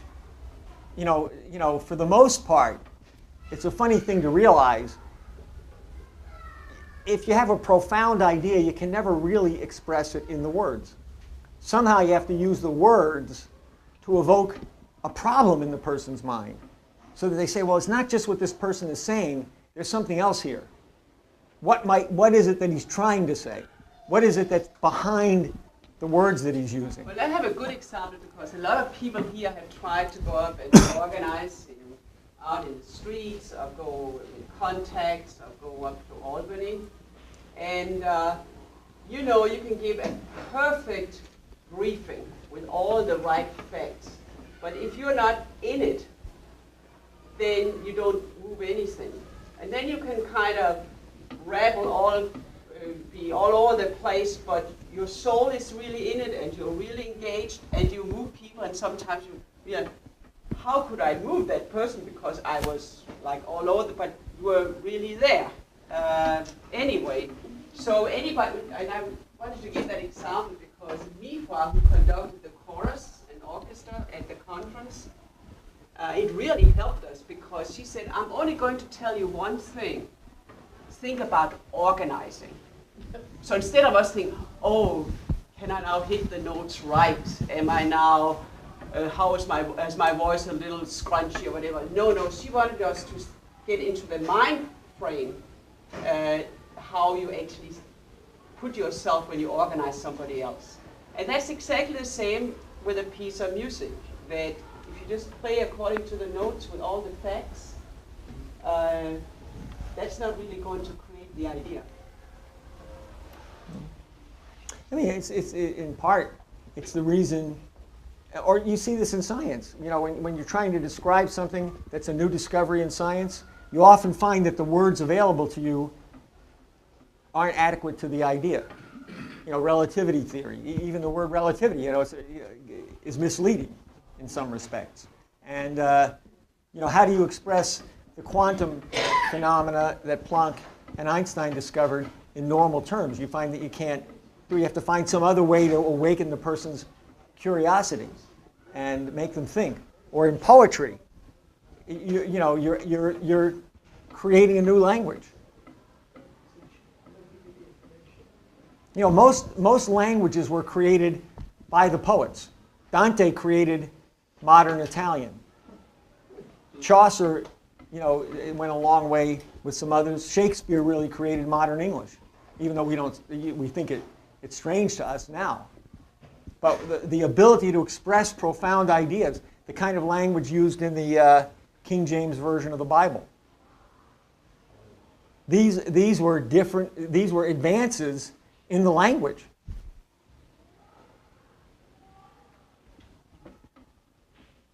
So, you know, the words, the notes, however you look at it, this is somehow not adequate. You got to figure out. You got to think of something that's more appropriate to the mind and not to the senses. And that was very much the last panel and the question and answer. this whole question in the conference. Do you think? that- Sometimes.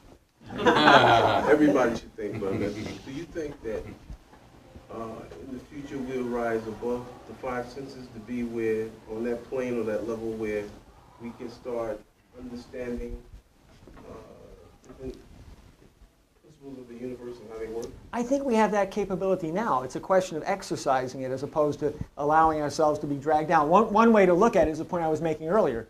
How do we express our purpose in life? How do we become immortal? The human species is not limited like an animal. We're not going to. Animals are always going to go extinct, contrary to the National Geographic magazine and the Nature Conservancy and so forth. All animals go extinct. There are changes in the environment that at some point they can't handle. So 99% of the species that have been on this planet at one time or another have gone extinct. The human species has the ability to change its relationship to the universe, to change the environment, but even to change our knowledge of how the environment works. Therefore, we could, in principle, overcome extinction. What that means is that you as a mortal individual, what you do to contribute to our ability to overcome problems in the future means that your mind has an effect as long as the human species survives. And you know, the environment that y'all be in, the Rouge crew, the basement crew, and so on and so forth. Do you have anybody out there that's in the senses other than five? That's in that realm, in that level? Well, at the level of the mind, Lin operates on it, but there's no mystical experience. It's his use of the human mind. Right. So we have people. I mean, you can say at a certain level, you know, Hamilton had a sense of the human mind. Kepler had a very strong sense of the human mind. As the fundamental principle, one way to put it is, you know, I can use the technical term ontological. What makes us exist as human beings? Is it the five senses? Is it our arms and legs? Is it how tall you are, how short you are? No. What makes you human is the fact that you have the capability of being creative. So we are creativity. That's what we are. That defines us as a species.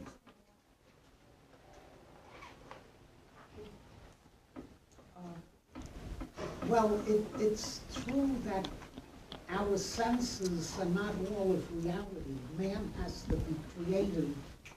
There are other aspects of the universe that you can't interpret just by the senses, but where would we be without our senses? We'd be blind, we'd be deaf, we'd be dumb.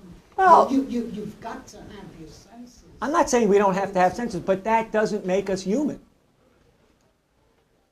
Yeah, Dogs have senses. Chimpanzees have senses. But I'll tell you something very interesting. Of course, it is the interesting case, which of Helen Keller. She didn't have five senses. No, she had no sight. No sight and no hearing. And no hearing, so she lost two senses. Right. But she didn't lose any of her mental faculties. Yeah, but what kind of a life is that? If in her case, it was a brilliant life. Who would want to live like It's not a question of what. She lived that life. She did it. She did more than most people do. I don't know. It's an interesting question to ask yourself, would you rather make a creative contribution to the human species, or would you protect yourself? No, when soldiers go to war, in a certain sense, they sacrifice their physical being for something larger than themselves that they believe in. Well, that's true, but I'm just saying. Well, but that's we all have to have our senses. no one's saying we don't have to. How would you get around the world if you didn't have? But the human mind organizes our senses. We couldn't get around just based on the senses. Yeah, I go with that's. Okay.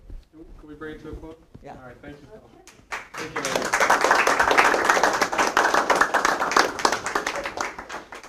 It's a cultural warfare to destroy America from within. Because if you can destroy the culture of what America really represents, well, then you have won the war without firing a shot. Then you can control the whole thing. And to a large extent, the American population has become subjects of the British Empire. They have been accepting a lot of crap, excuse my language. And the conferences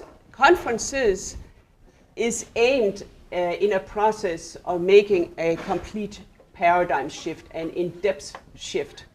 And we have in America an incredible advantage because this nation is the only nation in the world which is built upon principles, of universal principles about the nature of man and man's relationship to the future, man's relationship to the universe. It's all in the Declaration of Independence and the preamble to the Constitution. And no other nation in the world is built upon such principles. Some nations have tried to approach to it, but they don't come close. The ideas that the United States is founded upon are ideas that go for every single human being in the world. This is not American imperialism. But when we talk about the inalienable rights of man, that goes for whether you are Swedish or from South Africa or Danish. The inalienable rights of man are for all people all over the world. And so is, as reflected in the preamble, the American Constitution. And therefore, in the culture of the United States, and that is what we need to really think very thorough about and reignite, lies the solution to what needs to be done. And that's why I was very excited that this conference in San Francisco not only bore the name A New Paradigm for Mankind, but also the Second American Revolution. What is important in us is our capability for creating new ideas and collaborating with each other about these new profound ideas on the highest level of what America represents. Then we get, lo and behold, you can actually change the way, I think most of you have tried it, where the way, if you sharpen your intent and your commitment for the world at large and for the future, then all the little problems you have, whatever it can be, stomach aches or your shoes are not polished or whatever, they disappear and you think in a different way. You actually change the way your mind is functioning. You change the geometry of your mind. And you can do that consciously. And that was what the conference was about. And people grew throughout the conference. They stopped thinking about little things. And instead, you had this incredible playing with each other, inner dialogue throughout the conference on this higher purpose of man. And also what was underlying the conference was what we can do, what I started out saying, that we can feed every single child in the world. We can feed 3 times as many people as we have now with the diet of America, although you want to change the diet. But with air conditioning, with good transportation systems and so forth. Helga at one point brought up how we should think in terms of building new, beautiful Renaissance cities throughout the western part of the United States as part of the NAVAPA program, where the centers are. That was an idea Helga had years ago, where, for example, you have the whole area of Siberia where there's no people. And what we want to do in Africa, Siberia,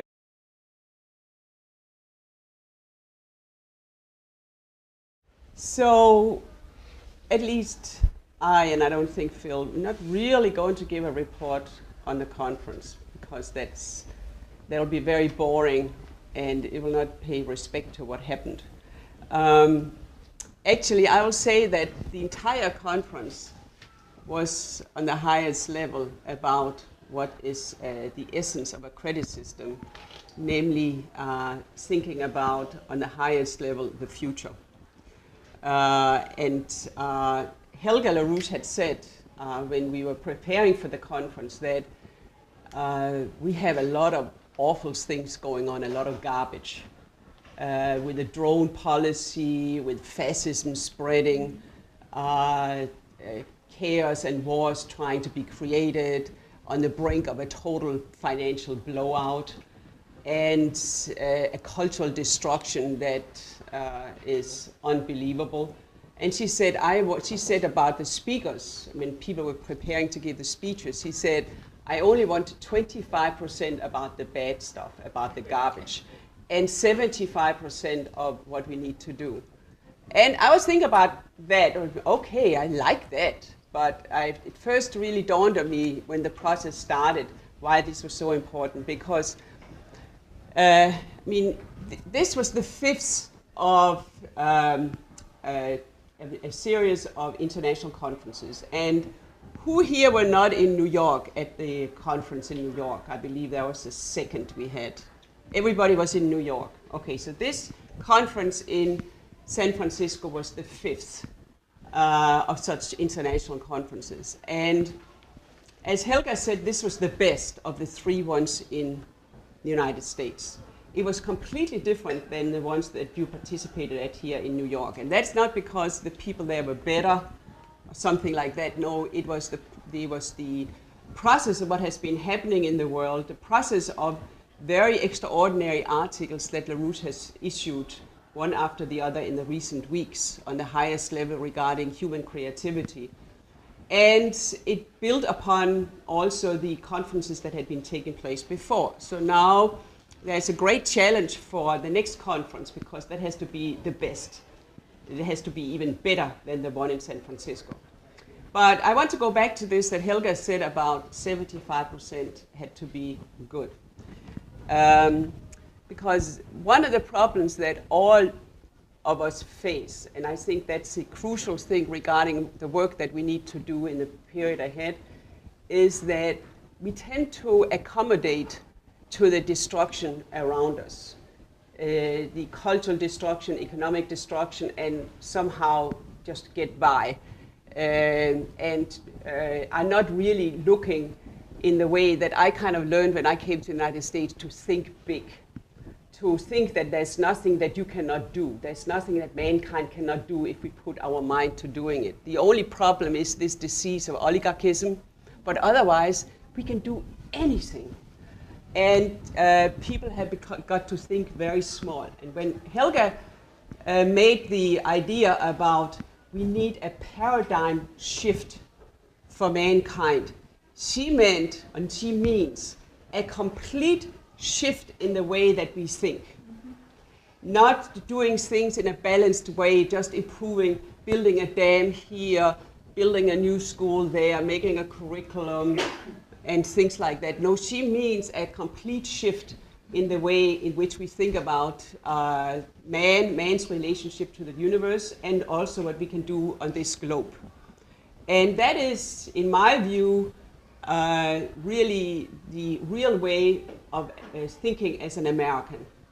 That has been through the last decades in the corridors.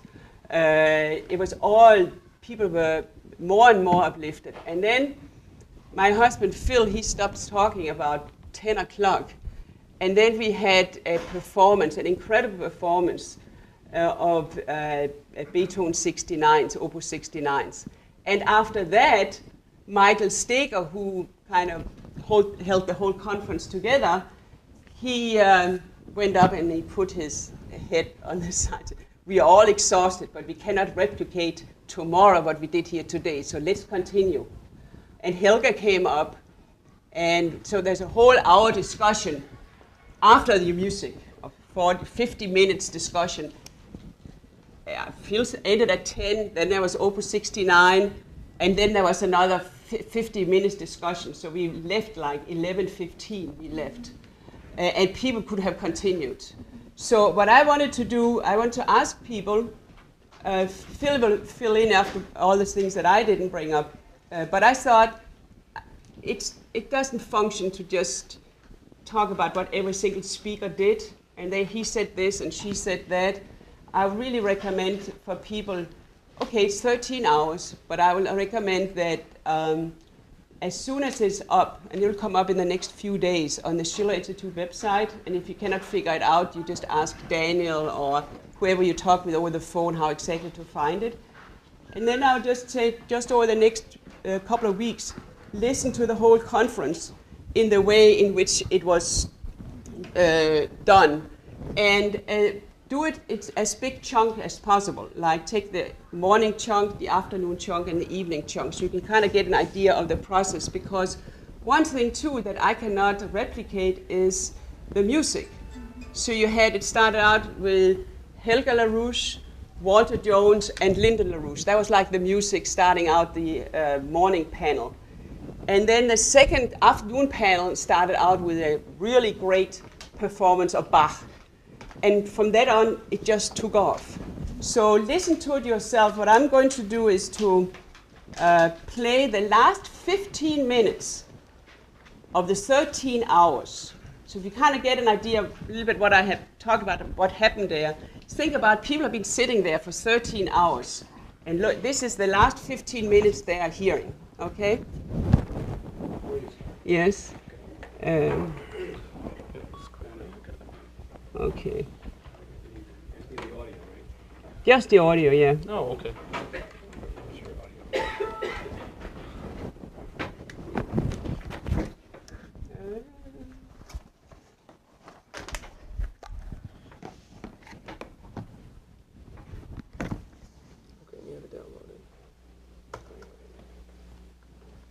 So, as Frederick the Great could attest, Yeah, wars are that's won Mike by those who introducing the never, question and answers in the very end. never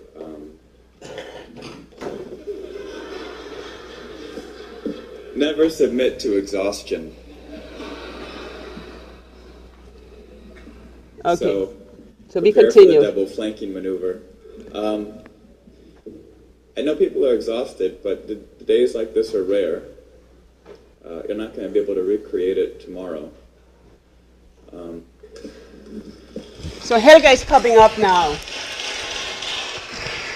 So if you have any questions regarding Helga and I others, actually would please. like to also say something about this question of the best or better. Sorry, there was what she is referring to. There was a question, namely that if there is a truthful way of performing a classical piece of art, can it then be performed in more than one way? And a number of different people had answered that, or tried to answer that, and Helga now wants to address that. And that's the very last of the conference. That's what she says. Performance. How do you judge this?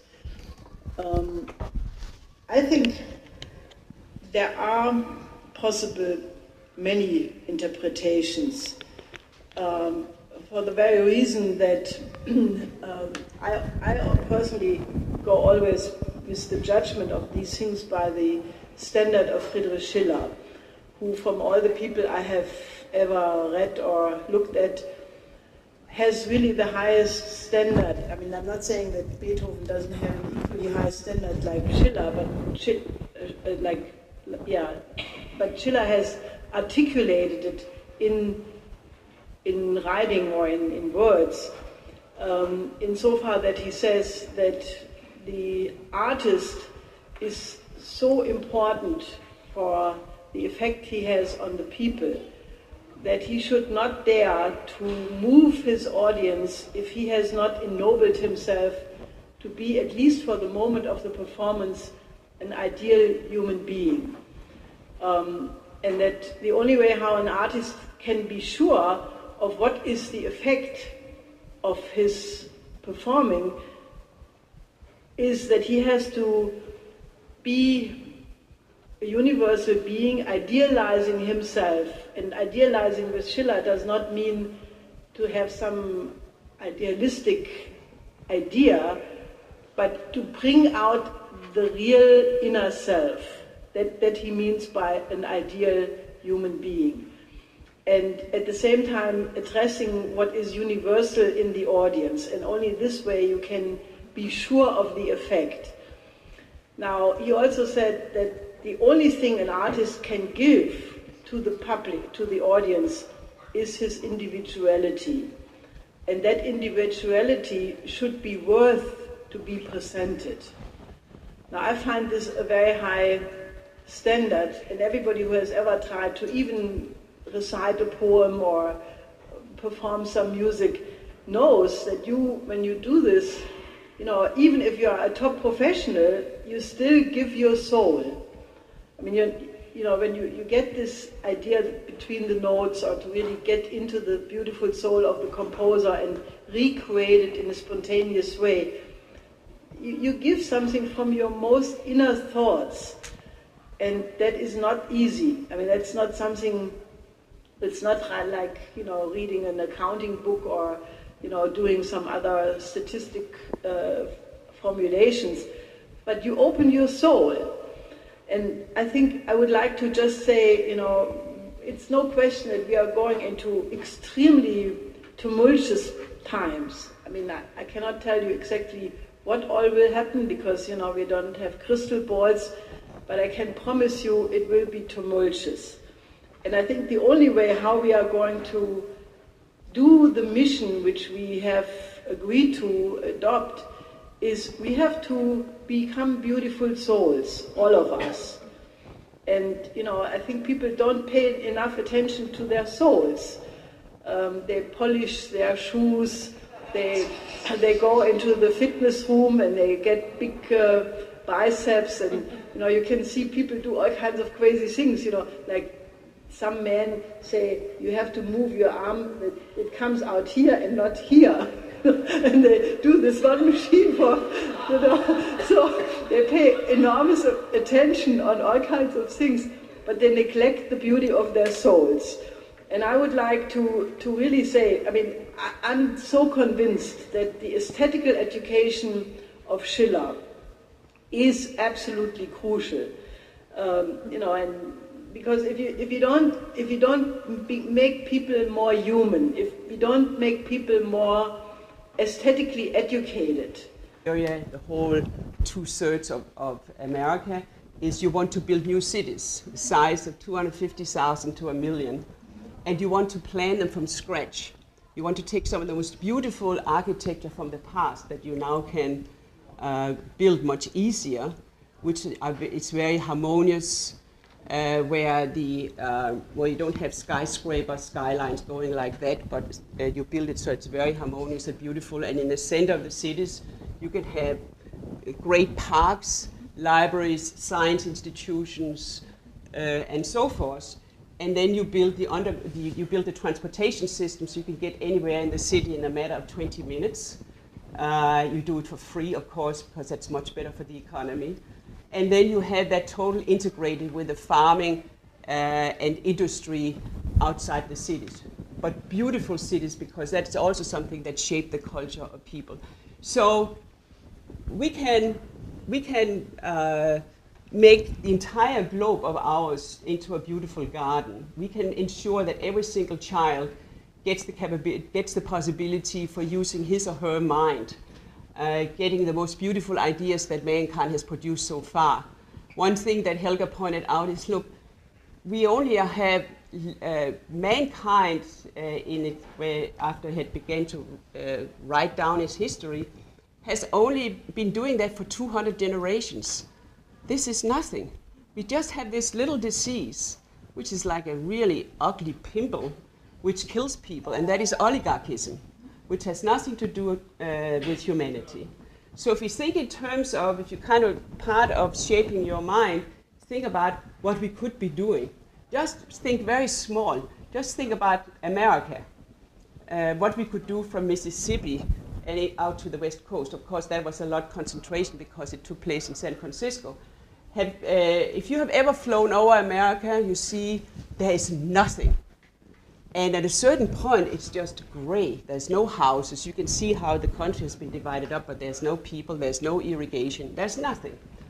Could you imagine with plenty of water, new beautiful cities, what we could create of agricultural institutions, what we produce of food, what we could have on incredible rose gardens, whatever. There's how much America could produce. I will come out with the proposal that I think that in those 2/3 of America with proper irrigation, we could probably produce the food that is lacking now in the entire world. because it's enormous, the amount of land that is not being used. So that was what the conference did. It got people to think about that there's really nothing we cannot do. What we need to do is to not accommodate to an oligarchical culture, but think again as Americans and have a complete shift in the way we think. And every time some of the old-fashioned way of little thinking sneaks in to get it out of their mind, we have a gruesome, tumultuous period that is dangerous in front of us. But like in examples in history, like with Washington or with Lincoln, as LaRouche said recently, we are on the offensive. And we can make the shift if it is so that we use our minds and that commitment to the future to do it. If we collaborate around those ideas to do it, we can do it. That's the American way. And that is what Helga has meant with a complete paradigm shift in all areas. Total shift in the way we think. And I therefore what I will say is, because I thought, how am I going to do this? Because the conference took place over 13 hours. We started at 10 in the morning with 3 panels, intense discussion throughout the day. There was no stupid talk